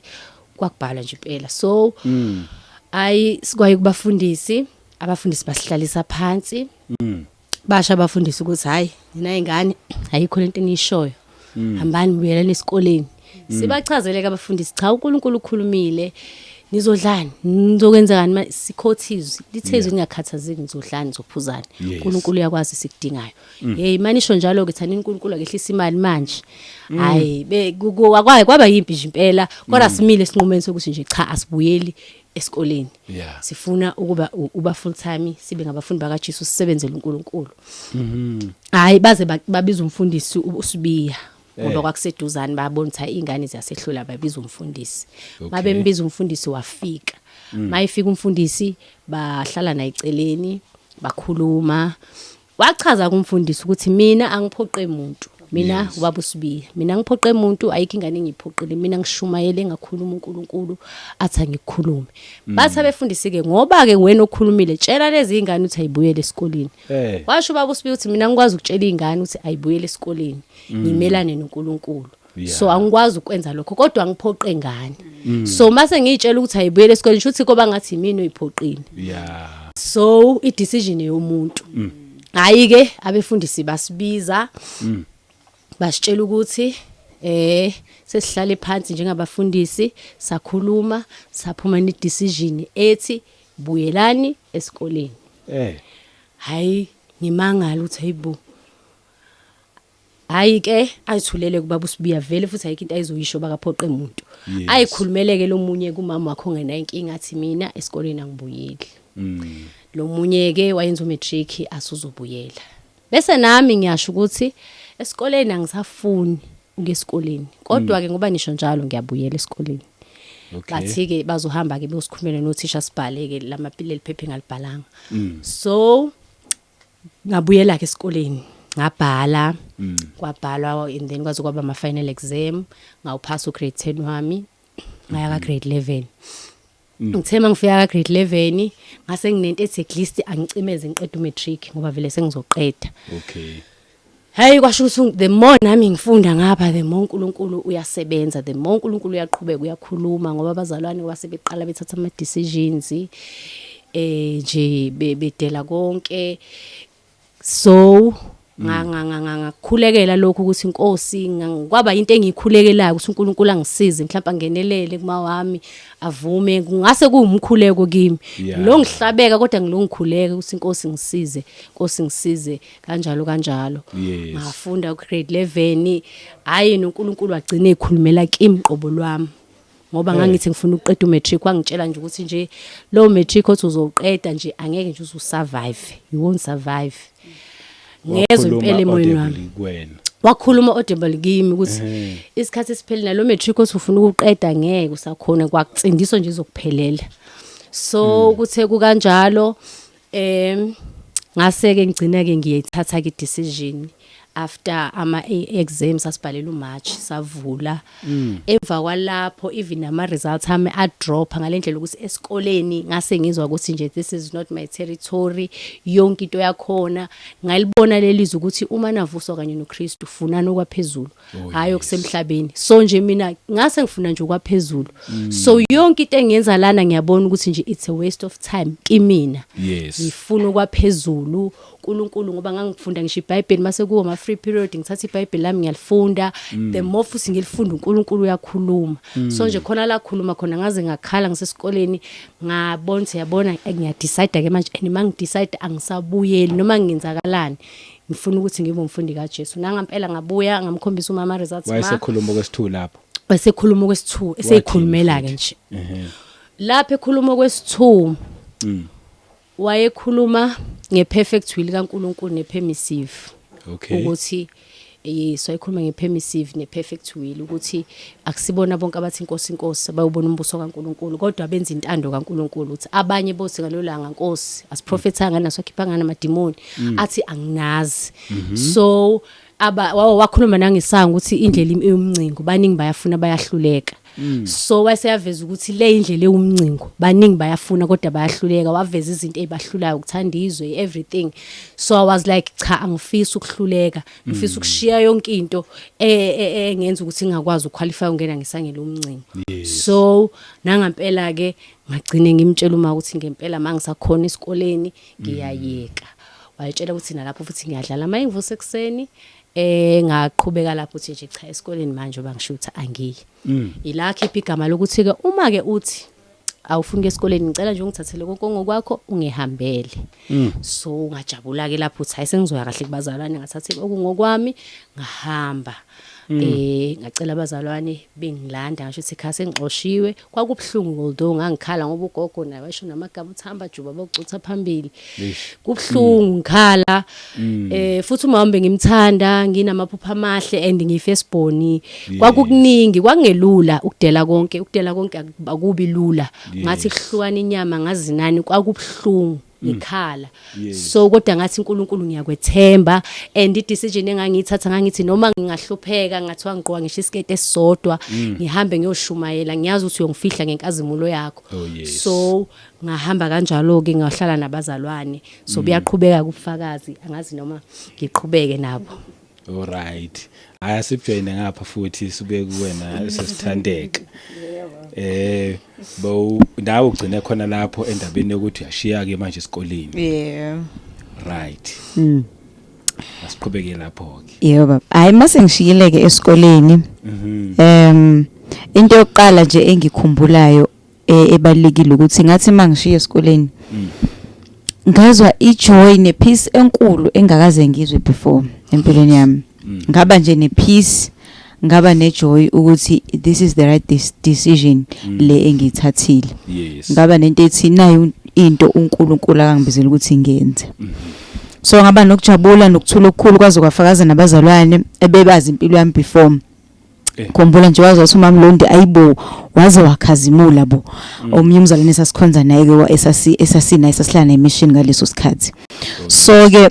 kwaba nejoy nje eyayibonakala eobvious ukuthi cha lento lesisinqome ngisithathile ngihappy ngaso because ngathola ukukhululeka ngake ngisasithi ke iGibhithe ngenxa ukuthi isikole iworld system iyamgqelaza umuntu so abantwana bakaIsrael babegqelazekile eGibhithe so ke sasibiza ukuthi nje umuntu mayesesikoleni nje usaseGibhithe so ke sasithi nje ababesuke esasisuke sesikhululekile thina sesayi uNkulunkulu usesikhulile ezweni lobugqila eGibhithe ingakho ke lo mzalwane ekhotha leyo ndaba ngoba wawuyizwela inkululeko kwakusuka amajoka mawusukhululekile kweworld system so ke into eyenzeka ke empilweni yami ngabona uguquko empilweni yami engangikade ngilangazelele ngalitholi ngoba ngaphambilini bekade ngithi mangifunda iBhayibheli sasikhuthaza ukufunda iBhayibheli but mangilifunda iBhayibheli kube ngathi nje ngifundela inoveli ngizwa nokuthi lithini ngilikhohlwe ingekho nje nentshisekelo ukufunda ukuthandaza ngangithandaza nje into ephelayo njengoba phela into yasekhaya into ephelela nje emoyeni ukuzila ukudla makushiwe ekhaya ukuthi zila ukudla so ke impilo yami nje ikanjalo spiritual before but after sengidele konke sengiphumela kuworld system sengiphumela esikoleni ngathi mangifunda izwi kaNkulunkulu ngaqala ukuzwa umoya kaNkulunkulu ekhuluma nami ngezwi lakhe ngilizwe limbuleka ngizwe lihlala engqondweni yami ngizwe lihlala enhlizweni yami ngizwa lingenza ngithathe i-decision mase ngilifundile ngathi mangithandaza ngabona umehluko kwi-prayer life yami kwaba nomehluko ngakwazi ukuthandaza ngamukela amandla kaMngcwele okuqala njengoba ngishilo ukuthi ngaleso sikhathi sasikade sihlala eWashbank emission isikole ngafunda kuso before ngangikade ngifunda iDandi so ke ngaqala ngezwe amandla kaNkulunkulu ngikhumbula ngiqala ukuzwa amandla kaMngcwele ngangikade ngisekitchen kwasekuseni nje ngangisanda kudela konke kusanda phuma esikoleni. So ke enhlizweni yami ngizindlela nje ukuthi uNkulunkulu wazwangenzela umusa ngaze ngakhululeka ngoba kunento eyayenzeka ukuthi makudlala igospel music ekhaya wakudlala igospel music khumbula kunaleli culo elalithi I am free from sin, I'm free to dance and sing and praise your name. Liculwa ubaba Ron Conley. So ke ngangithi mangicula lelo culo mangifika kule portion ethi I am free from sin ngibe nokuthula enhlizweni yami before ngoba ngiyazi ukuthi angikho free from sin, isono sayibambela impilo yami. But after ke sengidele lonke sengikhululekile emandleni esono ngase ngikwazi ukuhlabela ngithi I am free from sin, ngikhuliwe emandleni esono. So ke ngizwe lijoy. So ke ngathi mangizindla ke ngangiclean ekitchen ngalelo langa ngangishanela ngangiclean endlini ngaleso sikhathi ngangisekitchen ngishanela ngiphethe umshayelo ngesandla. Ngizindla ngibonga umusa kaNkulunkulu ukuthi ngiyambonga uNkulunkulu ukuthi wangikhulula esoneni, wangikhulula ebobini, wangikhulula ezweni, wangikhiphe ezweni lobugqila ngoba izinto zakulelizwe ziyamgqalaza umuntu uba isigqila. So ke ngathi mangizindla kanjalo ngezwe amandla kaMoya Ingcwele empilweni yami ngangaka understand ukuthi amandla kaMoya Ingcwele because ngezwe inyembezi ngezwe ngathi ngathandaza kakhulu, then ngashiya kanjalo ekitchen ngihamba ngayikamereni lami ngathandaza ngaguqa ngamadolo ngabonga uNkulunkulu ngadumisa ngezwe inyembezi. So ke ngezwe amandla ebengakaze ngwezwe before empilweni yami nga experience amandla kaMoya Ingcwele ngabona transformation. Since then ngaba nesibindi sokufakaza ngoJesu because kwakuba nento ethi wozani abantu abasha nizofakaza bona into yokugqutshwa ngamadolo zani nizofakaza sime phambili hayi ngiyamthanda uJesu. Ngangisho njalo ngangafuni ukuthi ngisindisiwe ngoba ngangazi kahle ukuthi impilo yami ayikho right before. So ke nganginento ethi angifuni uqamba mangakwaZalwane ngangithi nje hayi ngiyamthanda uJesu ngisho nje lamazwi amala ngihlala phansi. But sengisizakele ngase ngikwazi ukuthi ngase ngiba nesibindi ukuthi cha ungisindisiwe ngiyakholwa uJesu ngihlukene nesono ngiyangaba nesibindi benginganaso before. Saqala lapho ke senza ama open airs. Kwakwenziwa ama open airs ke sithi sesidele konke ke manje sesibhizinisi into kaNkulunkulu kuphela. Kusekho kunye engangikwenza. So ke okay ngiyabonga uyangikhumbuza sinoxola ukuthi ama teachings before indaba zama open airs. Sase siba nesikhathi ke sokuthi sifundiswe. Umuntu uyavuka ekseni wenza izinto zasendlini, uyageza, wenza izinto zasekhaya, emva kwalokho kwakuba nama prayers nje. Mhlambe kwakuthandazwa mhlambe 3 times.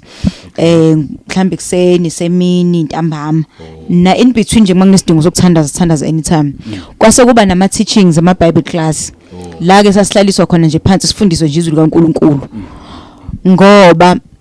at first sasingabi naso isikhathi sa world system. Kwakuba nje mhlambe twice a week, mhlambe kukhonsa isonto Sunday,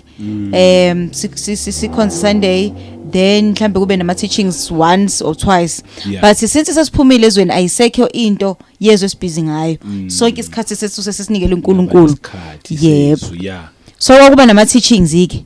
Lento eshiwo uJesu ukuthi mase bephendukile nibabhabhadise nibafundisa ukugcina konke Matthew 28. Nibafundisa ukugcina konke enginiyale ngakho. So isikhathi sethu sonke ke sasesifundisa uNkulunkulu senziswa kama teachings usuku nosuku. Sabona lento okukhulunywa ngencwadi yezenzo chapter 2 verse 42 ukuthi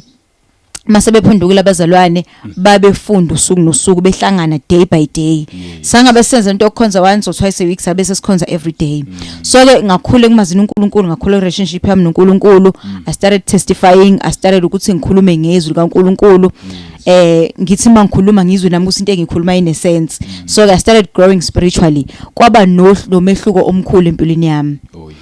Then ke sasesiqala ke sisebenza siba active sisima sesifundile, then lokho esikufundile siphume siyo practice. Mhlambe makade sifunda during the week, mhlambe Saturdays sisenzele ukuthi sihambe nalabo babesuke besafunda ngaleso sikhathi nathi sesiphumile. Sahamba senza ama open airs. Saqala samemeza etradini, ama door to door, ama home sale, ama open airs. Ngikhumbula nje ngiqala ukumemezela ngoJesu sasestradini etradini zako Glenco. Nginalo fika ukuthi umuntu uzoqala njani akhulume ngoJesu phakathi kwabantu abaningi. Kodwa ngathi mangiqala ngikhuluma sathi masihamba ke ethi mayihamba nathi ngoba oyemdala wayekhona kwakuyena ubaba. Sinabantu abasha ke nje siba ningana. So ke wathi umuntu nomuntu ahamba istrad sakhe ke. So ke for the very first time nje ngiqala ukufakaza ngoJesu in public. Ngafakaza ngoJesu ngamemezela ukuthi uJesu uyasindisa, uJesu uyathethelela izono. Abantu bephuma endlini zabo babeminyango balalele, babe attentive nje balalele. So ke sasi active ke nje spiritual ngenxa ukuthi isikhathi sonke sekwesikaNkulunkulu yonke impilo yethu nje si dedicated kuNkulunkulu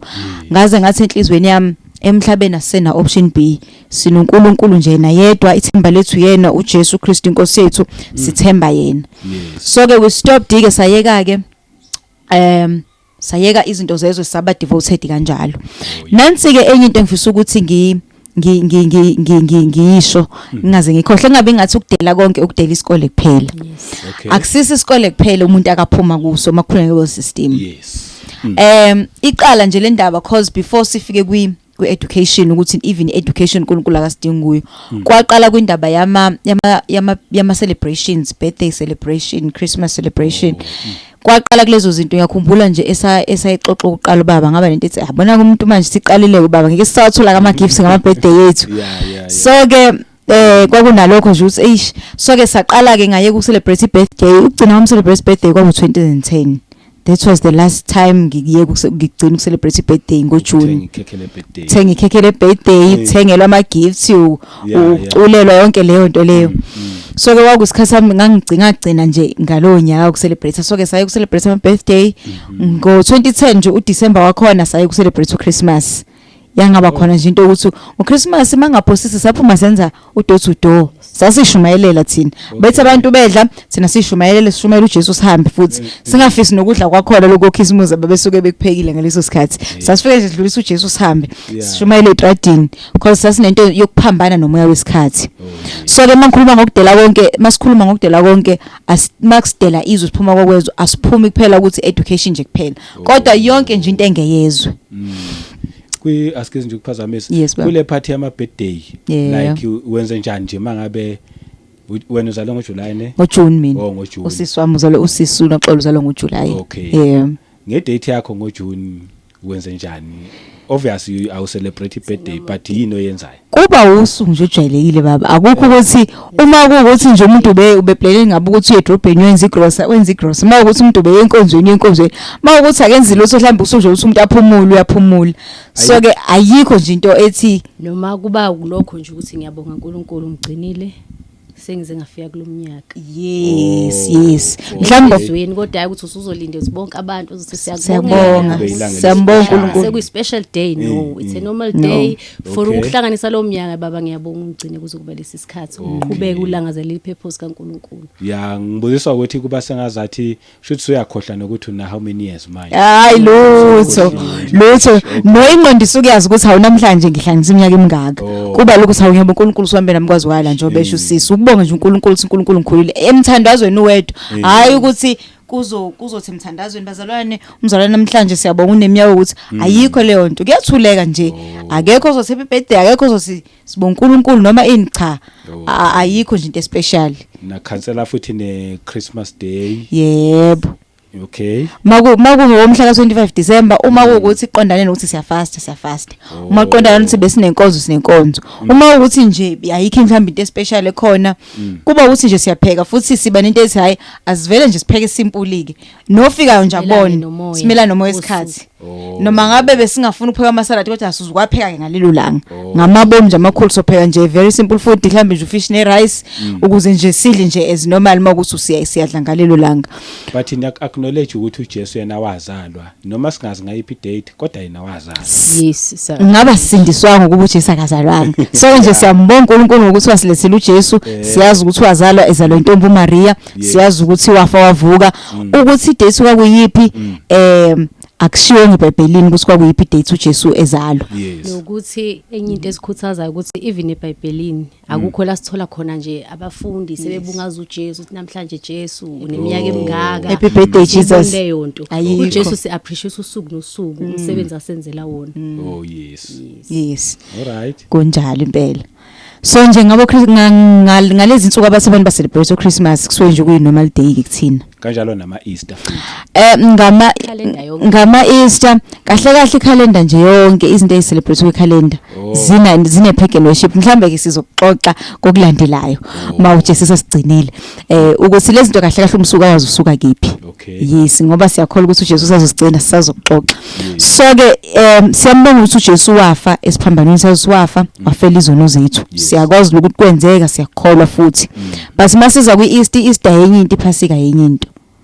Oh. Yebo, so ke kunomehluko. Yes, yes. Yebo. So ke asi celebrate Easter.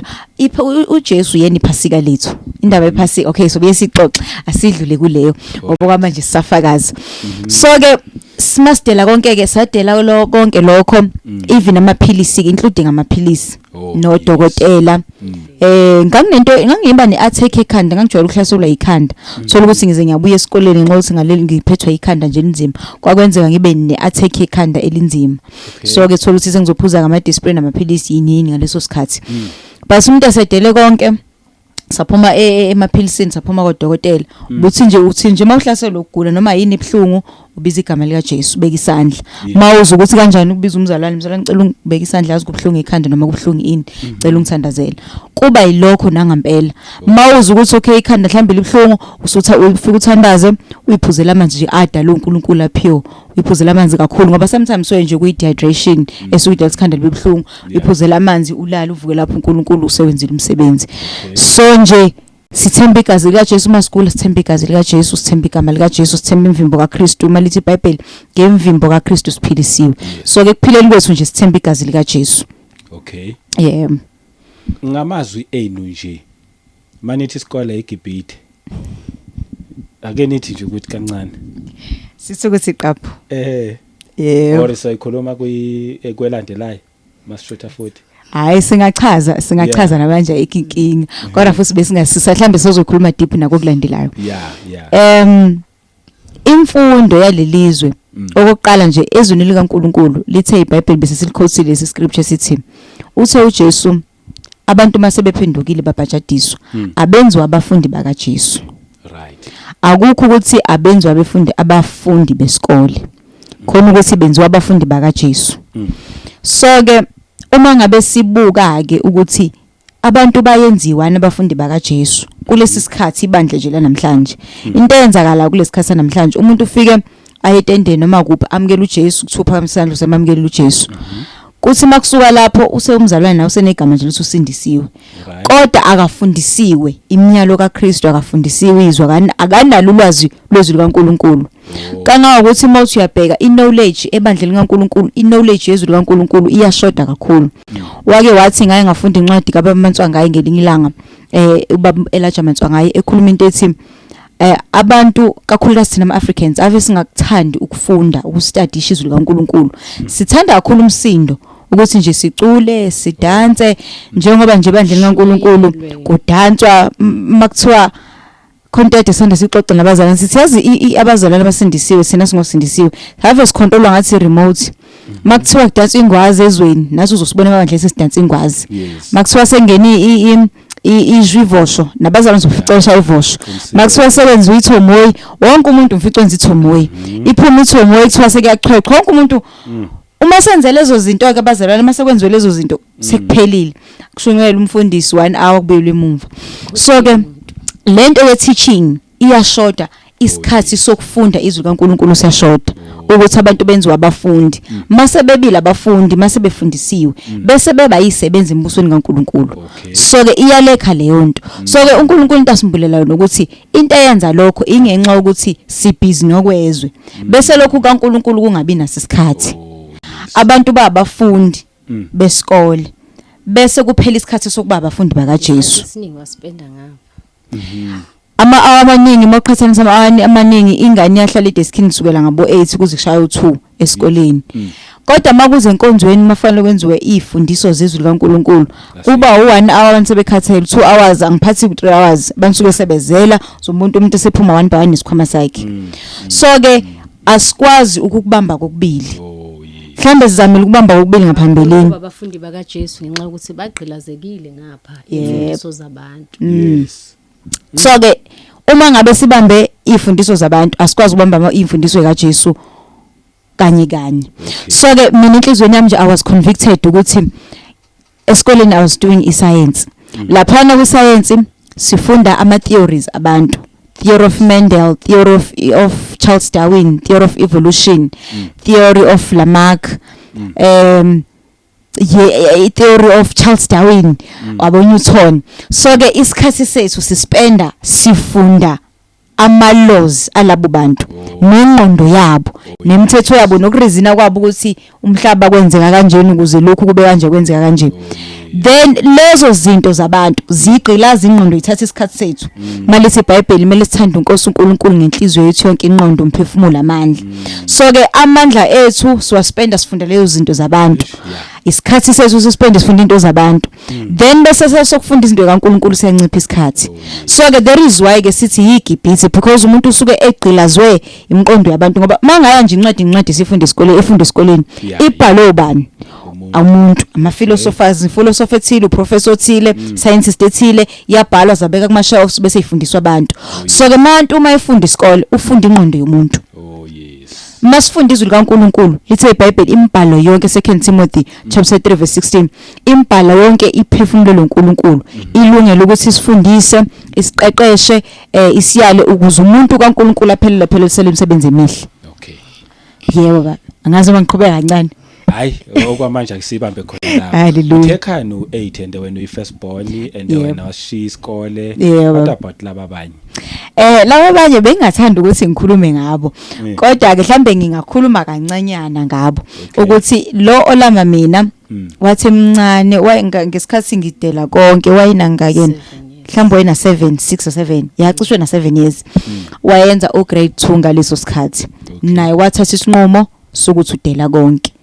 Since weza ukuthi uNkulunkulu akakufuni lokho, then udela konke. Owayilandela lapho engakafundi ke vele ngaleso sikhathi sase u3 ngaleso sikhathi wayina 3 so ke vele wayina 4 years so ke wayengakafundi ke vele ngaleso sikhathi. So ke mhlambe sesingabuye sixoxe ngesinye isikhathi liyabanye, kodwa ngaleso sikhathi ngabo 2010 bathatha decision ayilolana emva kwami ukuthi naye uzofunda imfundo kaJesu. And ngaleso sikhathi ke bakhona nabanye izinye ingane abazali bazo, ngoba ingane mayisancane umzali unayo right ukuthatha le decision, kodwa mayisikhulile sikwazi ukuyicabangela ingane ithatha le decision, ngoba indaba yokukholwa uthe uJesu umuntu. So ke le ndaba nabazalwane nje emakhaya besalalele, indaba inokuthi umuntu uyathandana ukulandela uJesu. Akufostwa umuntu, akucindezelwa umuntu, ithi nje indaba uthi uJesu umuntu ethanda ukuze emva kwami. So ke indaba inokuthi umuntu uyathanda yini. So ngaleso sikhathi ngifisa usho nje lento kancane, bakhona nabanye abadela konke izingane. Enye nje ngikhumbulayo esakhona namanje isina 21 iyadela konke ifunda grade 1 nayo yathi mayizwa kukhulunywa phambili ngesikhathi nathi sezwe ngaso yona ina 6 years ina 6 years but yayisizwa and mayizwa yayibhala phansi ku diary ngehandwriting nje efani yobungane kuthi mayisizwile mayifike ekhaya uma wayesebenza ngaleso sikhathi wayesebenza ka transport kodwa manje nawe usadela konke. So ke mayizwa ingane yathatha leso sinqumo yathi naye yathi nje ngizwile mina uNkulunkulu okhuluma ngisabuyele. Wathi uma wayo ngempela uma wayivumela nginxa ukuthi uyalizwa iqiniso futhi uyazi nawe uyazi ukuthi uNkulunkulu umbizele ukuthi egcine kwenzile even though ayikakwenza ngaleso sikhathi. So ke leyo ngane namhlanje kusukela lapho ayibangisabuyela ayiphindanga yabuyela esikoleni. Iyakwazi ukufunda, uNkulunkulu ayifundisa even ukukhuluma isingisi. Kwa into eyenziwa at first kunomzalwane kwakugogo owayebafundisa abantwana abancane wayebaqoqa bonke masekwenziwe nje iBhayibheli, masekwenziwe ukufundwa kweBhayibheli bese baqoqa eceleni abafundiswa A B C D A E O ubhala enze ukuthi bakwazi ukufunda iBhayibheli. So ke bathola leyo basic but as isikhathi siqhubeka kwabo uNkulunkulu baqhubeke bafundisa ngendlela abafundisa ngayo. So uNkulunkulu ayikho into emehlulayo, mangabe nje umuntu emlalela ayikho into emahlulayo ukufundisa umuntu ukufunda ukubhala uNkulunkulu simbonile kwenza. Lo umntana kini yena washiya ku grade 2 today aphindanga ubuyela esikoleni. Indaba yakhe ithe ukuhluka, ngicela ungayikhulumi ke namhlanje useyikhulumela yena ithe ukuhluka, ngicela ungayiphendula indaba yakhe uyekhuluma yena ngokugcinwa inkosi egameni lika Jesu. Okay. Amen. Akunankinga. So nobabili anisoli mhlamba kwenzeki ke kufike lento yokuthi eshe mhlambe kodwa kube ngaye university lakha kwenzeki nje mhlambe nami kube ngine degree manje ngabe nginomuzi wami into ezikanjalo nje ngiqale ngakwenza eqaleni nje umuntu esaqala edela konke kwakungekho inhlobo kuyisola, right, kwakungekho nje kuyisola kunalokho umuntu ayibona iprogress spiritually uzwe confirmation ukuthi I'm doing the right thing, uNkulunkulu uyathokoza ngoba ngishilo nje ukuthi uJesu uma ethi asifuni okwaphezulu asinako okwaphezulu kuyazenzakalela lesi sinqumo esasithatha sasenza silangazelele kakhulu kwaphezulu kunalokho izinto zasemhlabeni ngoba uNkulunkulu usezambulile zazi kwenza ubone ngempela ukuthi njoba sithi nje kuseGibhithe uNkulunkulu waze wangikhulula and kugcwala ukukholwa kodwa ke kuqhubeka kwendlela ihamba siqhubeka sisidele konke yes endleleni yokudela konke maningi ama challenges ngoba njengami nje maqala nje unyaka zayihlezi ikhona izimpi ezithi buyele esikoleni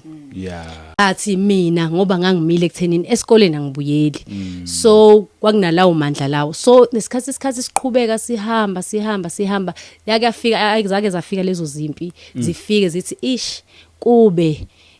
ngaqhubeka esikoleni mhlawumbe ngabe sekunje kodwa ke lokho ulwa nakho ngoba usuyaqonda uyalazi iqiniso kodwa imicabanga enjalo yayifika futhi bese kuba ukuthi ke umele ume kwi decision yakho ukuthi mina Jesu ngakhetha ukukulandela ijourney ayikapheli mangakafiki kuwe nakwena yes baba kunjengoba nje chaza okuningi ukuthi kusisaqala nami nje ngisaqala yayingekho nje inhlobo because ayiba khona ama opportunities uthola ukuthi ama family members yasofferisha uthayibu buyena esikoleni kuba ukuthi nje ngihappy nje ngala engikhona ngidele wonke ngizwela ukuthula ngizwela ijoy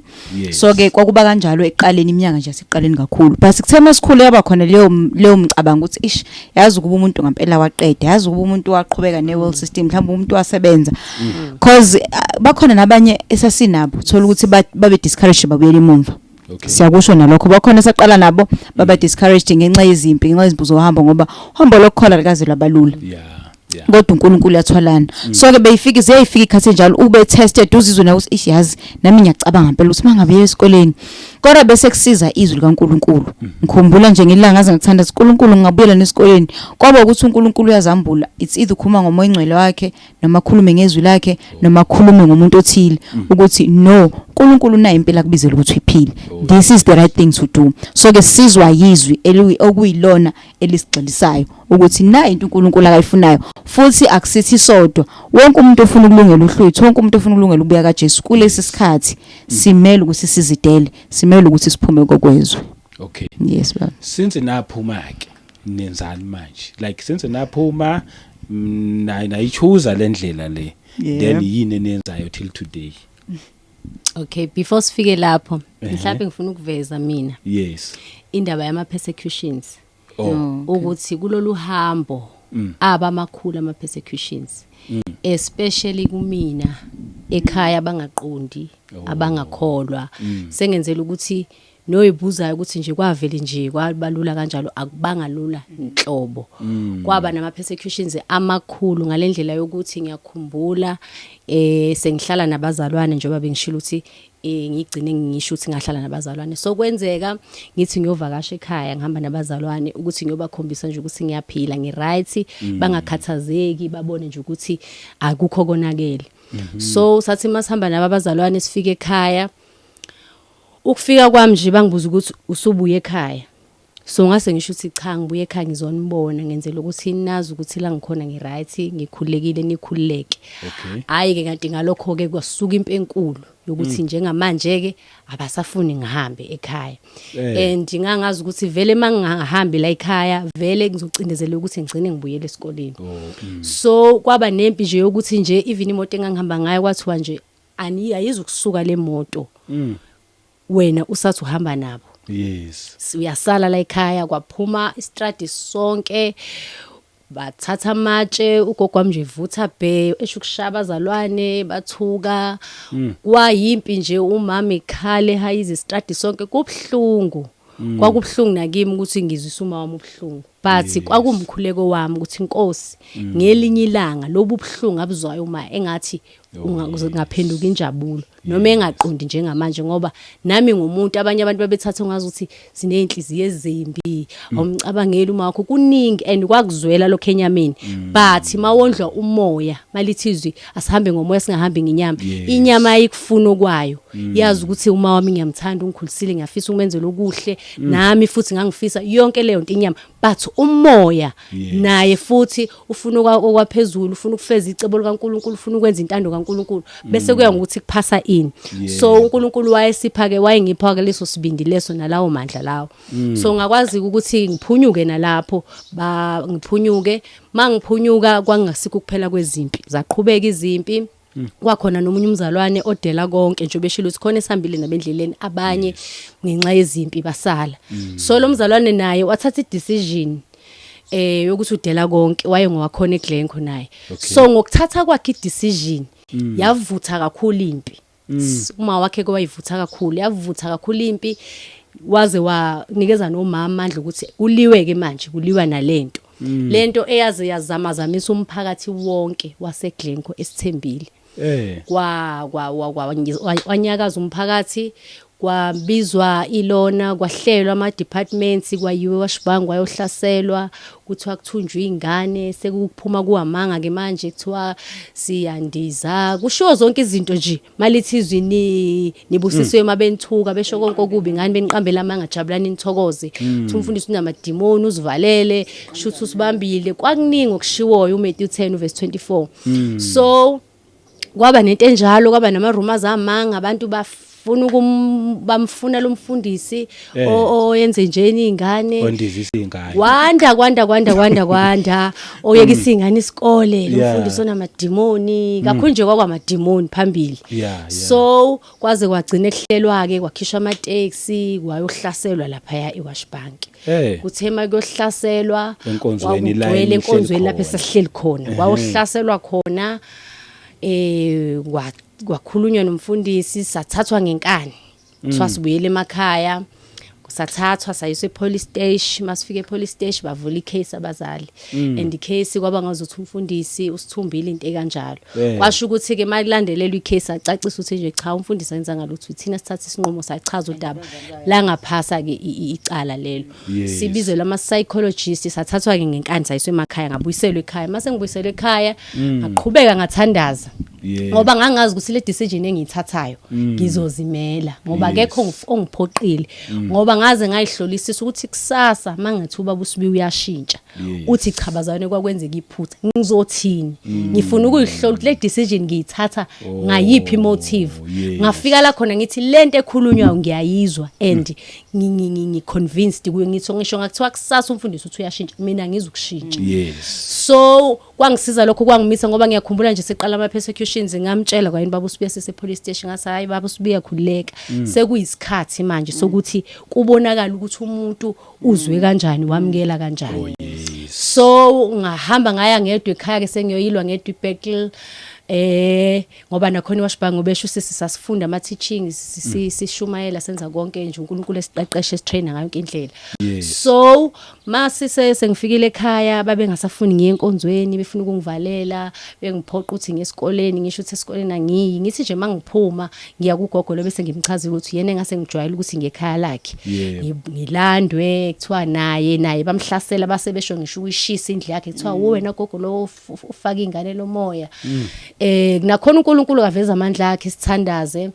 uNkulunkulu esilwela izimpi. So kwazi kwafika la khona ke nje impela ngahlaselwa ke ukuthi kumele ngibuyele esikoleni. Ngikhumbula uma wengitshela ukuthi angigqoke uniform, kuzobe kune meeting ehall, kuthiwa sifike sigqoka ama uniform. Ngamtshela ukuthi mina ngeke ngikwazi ukufika ngigqoke uniform ngoba ngiyazi ukuthi esikoleni angizukubuyela. So kwasuka impilo lapho, kwafika okhansela, kwagcwala endlini, ngashaywa. Ngikhumbula kahle nje ugogo wayengishaya ngemvo bethi kusasa uye esikoleni, ngithi chabo angishaya, athi kusasa esikoleni. So ngabizelwa ke nje kwagcwala ekhaya, kwangibizelwe ngisho inyanga kuthiwa izongikhulekela ingikhipha amadimoni. So kwagcwala yangikhulekela inyanga.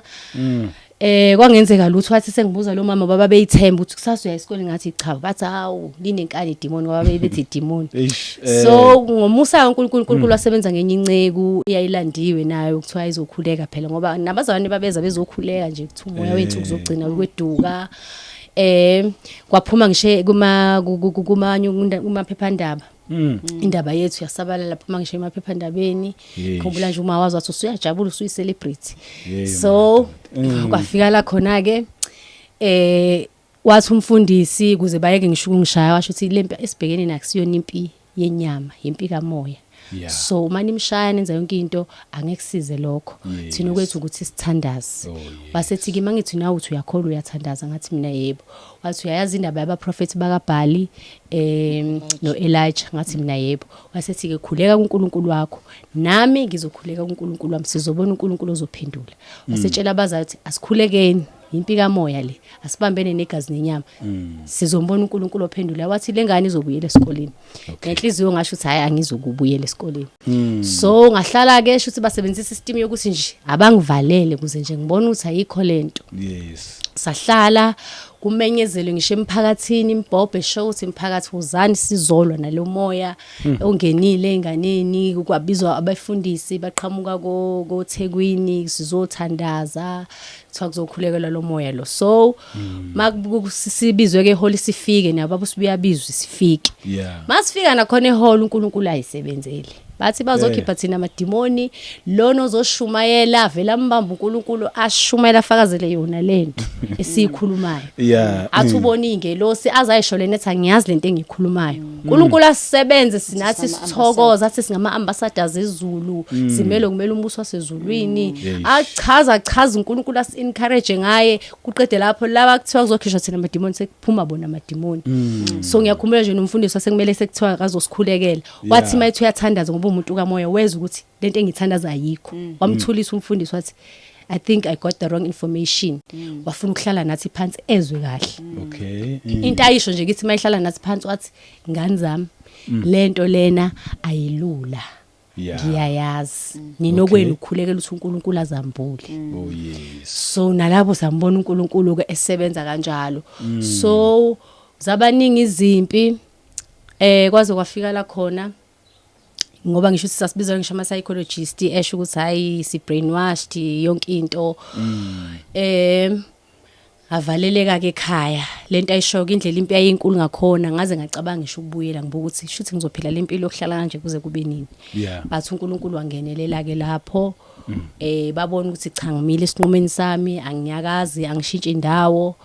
base ke wathuma ngicela nje ungihambele aphinda ke futhi lapho ngahamba ngohlala nabazalwane saqhubeka senza umsebenzi wenkosi kwaze kwafika la khona sebe ngifonela sekwazi ukuthi uma afune ngivakashe ekhaya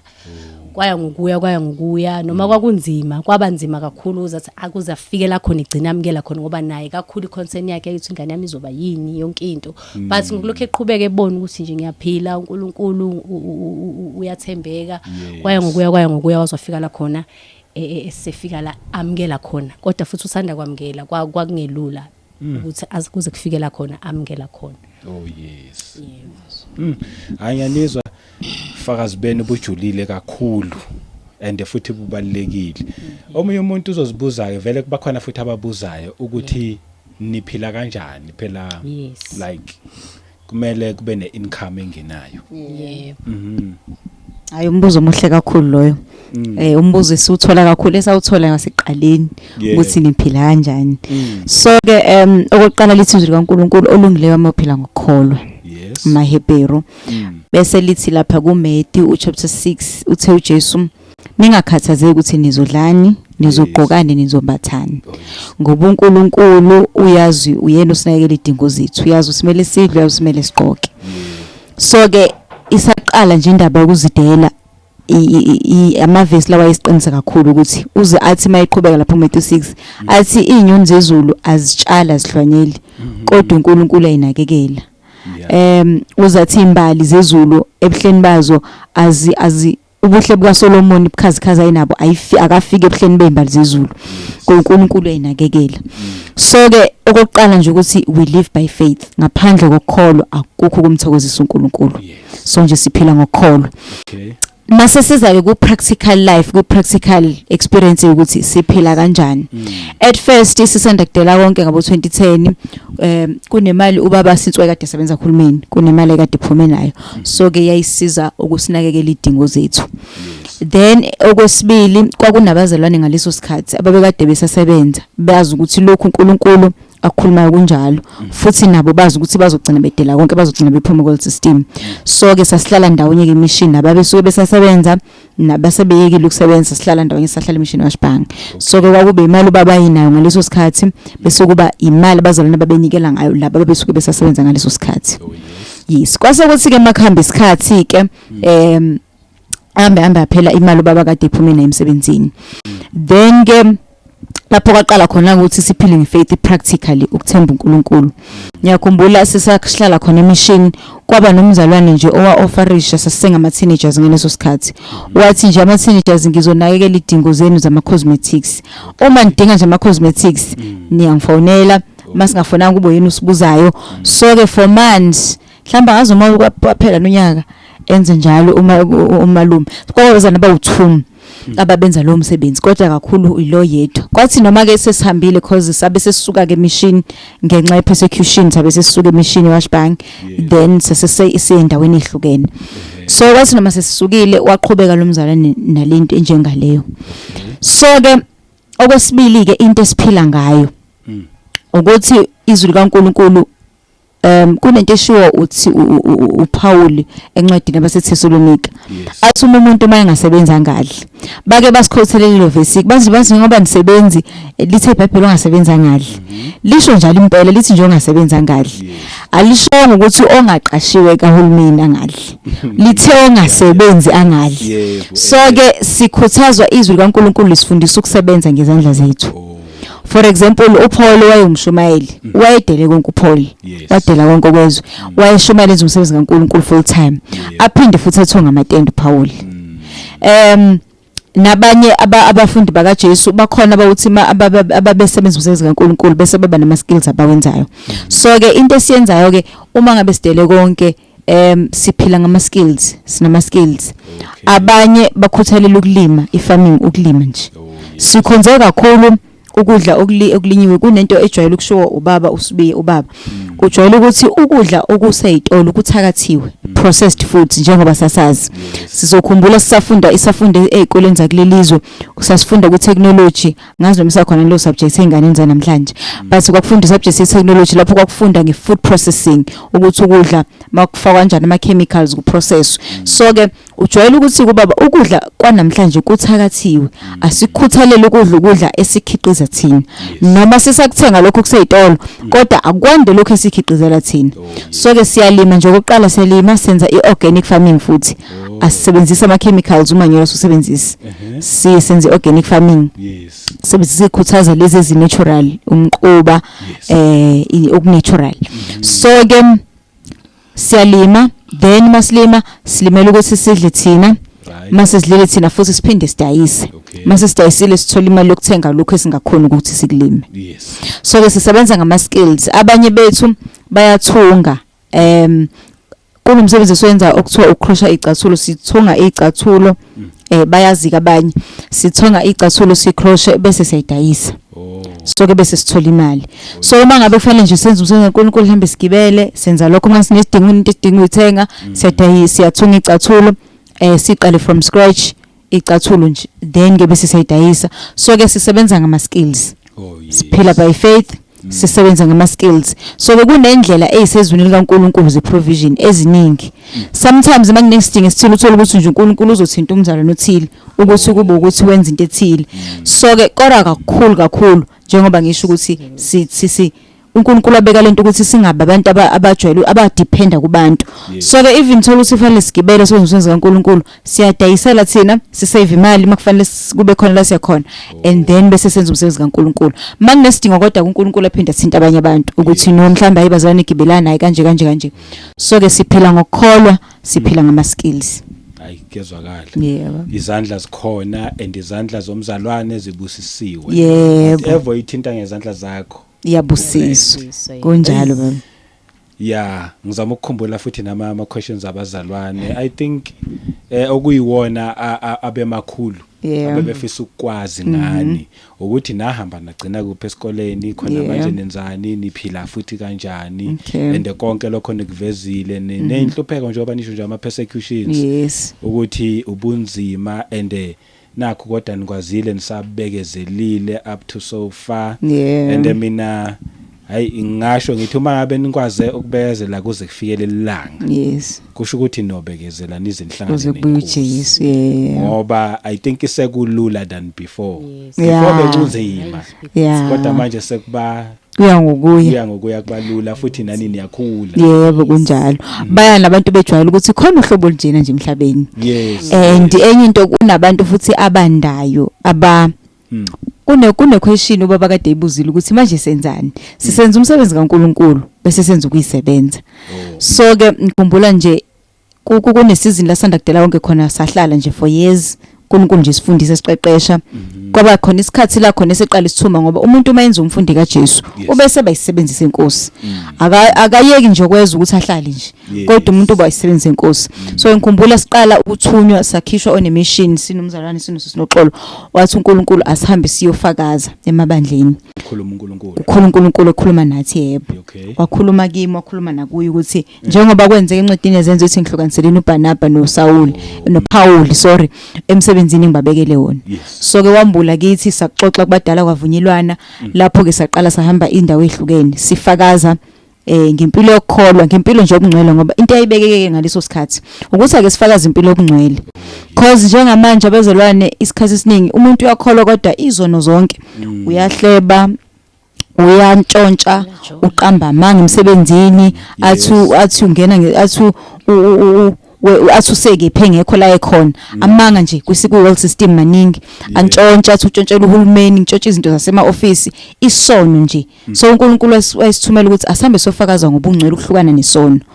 ukujola inkanuko abantu bajole babuyele bawo emapulpit bayohlabelela benze konke badaka utshwala baqhubeke bese bezibusenzi kaNkulunkulu so uNkulunkulu esumse asiyofakazela ubungcwele ukuthi umuntu uyahlukana nesono sihlukana kanjani nesono siqale nje isonweni ngoba uthola ukuthi umuntu uzona ukuthi sikhulume world system bese eyikhohlwa nale ukuthi ubungcwele siqala lapha nje hlukane nesono abanye bayantshontsha sishilo bayantshontsha abanye bagrade abaneliswa mabenganeliswa baze benza ikweletu uNkulunkulu akayithanda ikweletu so ke zonke lezo zinto ngo2018 uNkulunkulu esithumela sasambe sothula nje ufakazi so ke sasihamba indawo ehlukene amabandla ahlukene sihambisa umsebenzi kaNkulunkulu so ke njengamanje njengoba sidele konke asi available ukuthi uNkulunkulu lokafuna sikwenze sikwenze mayethe futhi ngaleso sikhathi asihlale phansi ngoba sihlala ekhaya abazalwane ekhaya abafundi baka Jesu mission so ke mayethe uNkulunkulu ake sihlale njengoba ifu lalisi maliphuma kubantu bakaIsrael malinyakaza bahalilandele malima beme so mayethe ake sihlale futhi sihlale mayese sifuthi siphumane ukwenza ukuthi sizitsha ezi available for umsebenzi kaNkulunkulu so senza umsebenzi kaNkulunkulu bese kuba kuyisebenza siphinde futhi njengoba sihlala ekhaya abazalwane emission kube ukuhost abazalwane kube ibona basuka labo endaweni ehlukene beze lapho sikhona so ke ilokho esikwenzayo lapho esifika khona silethe ivangeli sisebenza umsebenzi kaNkulunkulu siphinde sishumayela ngemisebenzi yasekhaya senze nemisebenzi yezandla ivangeli libalance kungabe ukuthi nje umuntu ufunda iBhayibheli kusukela ekseni kuze kushona ilanga uthola ukuthi umuntu akayigeza izitsha akaclean endlini akawashi ingubo zokulala ivila alala kuze kushaya 1 alala kuze kushaya 12 futhi ufunda iBhayibheli so ke ifanele impilo yakho ibalance mali sibe sibonelo ngenkambo ngenhlanzeko so ke ibizwe kaNkulunkulu sifundiswa lokho so ke kufundiswa lokho enye into eyenza uthola ukuthi umuntu uzofika njengomzalwane nje usiswami ngapha wafika njengengane yaselokishini engazazi izinto eziningi njengo Geja vele engalazi ukuthi kunokubanjwa kanjani nje kaGeja so ke ukubasa umlilo so ke umuntu ufundiswa yonke into ngoba okunye sisuke sikudingela noma sikudingela ukuthi mawusuphumile ngaphandle uthola ukuthi uzofika ufika endaweni esemakhaya unlike this time around njengamanje nje basifikile sifikele kumzalwane esentini sabona uNkulunkulu ngalomzalwane kodwa ngesimusho sesingamusho ka camera so ke sazalene nomzalwane sifikele la esentini sometimes uthola uzofikela edrobheni sometimes uzofikela endaweni esemakhaya uNkulunkulu okuthumele nje emakhaya mawufika emakhaya uzofika kubasa umlilo manje wazi ukuthi mawubasa umlilo wenza njani so ke umuntu akafundiswa iBhayibheli kuphela ufundiswa even ukuphila inhlobo egabene ezihlukene zokuphila yes njengomzalwane nje usiyakwazi ukuthi umlilo ubasa kanjani wagcina efunda ukuthi umlilo ubasa kanjani wafunda ukuthi igeja libanjwa kanjani so ke akufundwa kuphela iBhayibheli kufundwa impilo ama skills nje bese kufundwa nama talente ama skills nje ahlukene ukuthi umuntu nje akwazi ukuthi aphile yes hey hayi ya ngisho nje ngithi kubabukeli uma ngabe ukuthi kukhona ama questions onawo qhubeka ubhale lapho kuma comments mhlambe khona ekuvela kuyosala ngoba kuningi ngiyazi abantu abaningi kuningi nje abafuna ukukubuza but ke solokho sikuphendula kancane kancane ngiyabonga kakhulu ngobufakazi benu buhle kakhulu ngithanda nangendlela enirepresenta ngayo umbuso ngokugqoka ya njengoba nginitshelile nje ngathi nginibone niza le ngathi yabona kubo bonke laba abantu yabona laba bawu3 khona omunye abazalwane ungale kwecamera laba bawu3 yilabo engizohlangana nabo kanti vele kunjalo hayi cha ngibonga nje lokho ukukhomba ukuthi even nangokugqoka kugqwa ngalendlela kahle kahle embusweni kodwa ke ngiyazi kubantu kuba sengazathi le gang sasencane kodwa manje sifuna ukuguga nje sasencane nakho konke lokho but engikuthanda ukuthi ake khona phushayo futhi ni happy futhi niyakujabulela ukusebenzela inkosi amen eish akukho okudlula lokho I think futhi lento enisherayo akusikhona ukuthi niyayiphusha ebantwini kuphela ni share testimony yenu ozwayo uzoyidecide yebo kunjalo yebo ngoba phoqwa umuntu kunjalo Ngithanda ukuza hayi asivaleni amazokugcina nje amazokugcina okokuqala siyambonga uNkulunkulu baba ukuthi ube nathi la e-studio siyambonga uNkulunkulu esingakugcizelela nje ukuthi isikhathi lesi sokulungiswa kwebandla likaNkulunkulu so ke uNkulunkulu uyasilungisa kodwa into iba isinqumo somuntu njengoba nje silokho sigcizelela ukuthi akekho phoqwayo uma ngabe umuntu ezothatha uhambo uyalungisa kube nama preparations njengoba besiza nje la eSentin njengoba besiza la iSoweto sorry sibe nama preparations ukuthi sizela sivuke ekseni siyalungisa usizela kanjalo lo muntu mhlambe ezogibela iflight ayephesheya uyakulungiselela lungisa ivisa and stuff kanjalo nje ibandla lizohlwithwa uJesu ezobuya ama preparations konke sikubonayo ama preparations ukuthi silungele ukuhamba so ke kune move nje uNkulunkulu akayenza ebandleni lakhe emhlabeni wonke njengoba ngishilo ukuthi akusithi sodwa last week kade sihlangane nabazalwane uNkulunkulu akayimbulele kubo exactly lempilo esiphilayo kade sikubona siyoqinisana ngezwi kaNkulunkulu so ke endaweni ekuthiwa ikaceza so uNkulunkulu uzambule kubo wababiza nje babizile ku40 day fast kanti uNkulunkulu uzokhuluma nabo so ke baqala bathatha ama decisions and siphila impilo efanayo kodwa bebengazi nani ukuthi khona abanye babengazi khona abantu abanjengathi so ke isikhathi lesi sama preparations uNkulunkulu uyisebenzisela abantu bakhe uyikhulumela nabantu bakhe uyilungiselela ibandla lakhe lilungela uhlwitho intshumayelo le amen yazi iphelele sesinoxola Amen. Cha nami ngizocela nje uqala ukuthi ngibonge kakhulu siyabonga kakhulu baba uNkulunkulu umsebenzisile uvula uhlelo likanjena siyabonga nje kakhulu uNkulunkulu akubusise mina amagama okugcina engingaba nawo yilo lelizwe engike ngalishare ukuthi indlela inkulu andibaningi abangena khona kodwa isango lomncingo lithizwa abaningi bayafuna ungena kodwa bayahluleka yini yenza sehluleke imnako yalokhu kuphila so lithizwe kaNkulunkulu kokusiza ngani ukuzuzizwe lonke bese ulahlekelwa ukuphila okuphakade so nje ngingasho kanjalo nje amazwi amokugcina ukuthi impela uJesu uyabuya isikhathi siphelile yonke into iyasho konke okwezwe kuzosala kodwa bazolungela uhlwitho abayilungiselele nje beseshilo seswami amen amen yazi njengoba nje uthi wena ubonga mina ngiyacabanga mina ukuthi ngibonga uNkulunkulu because mina ngini understanda kahle ngiyanizwa nje nobaba usibuya futhi ngamuzwa nje kahle unje kuphela kwakuse yazi nalawo ma questions lawo ngawushiya mina umsebenzi emini kwabhanje obakusemini nje Jesus ngavele nje ngashiya nje ngavele ngahamba ngathi la angisabhilongi la konto kaNkulunkulu kumele ngiyoyenza so ngiya-understanda nje kahle ukukhuluma kuthina ngendlela ezahlukene but nakuwena ke mbukele ekhaya uma ngaba ukakamamukela uJesu abe inkosi nomsindisi okuphila kwakho uzoyizwa le ndaba ngeke iziyenze sense up until uzukholwe kuJesu abe inkosi nomsindisi okuphila kwakho kanjalo futhi nomuntu nje sekholwa ke uma ngabe kuukuthi vele ubusy awunasikhathi sikaNkuluNkulu still ngeke yenze sense into ezokwenza ukuthi ingayenzi sense ukuthi ubusy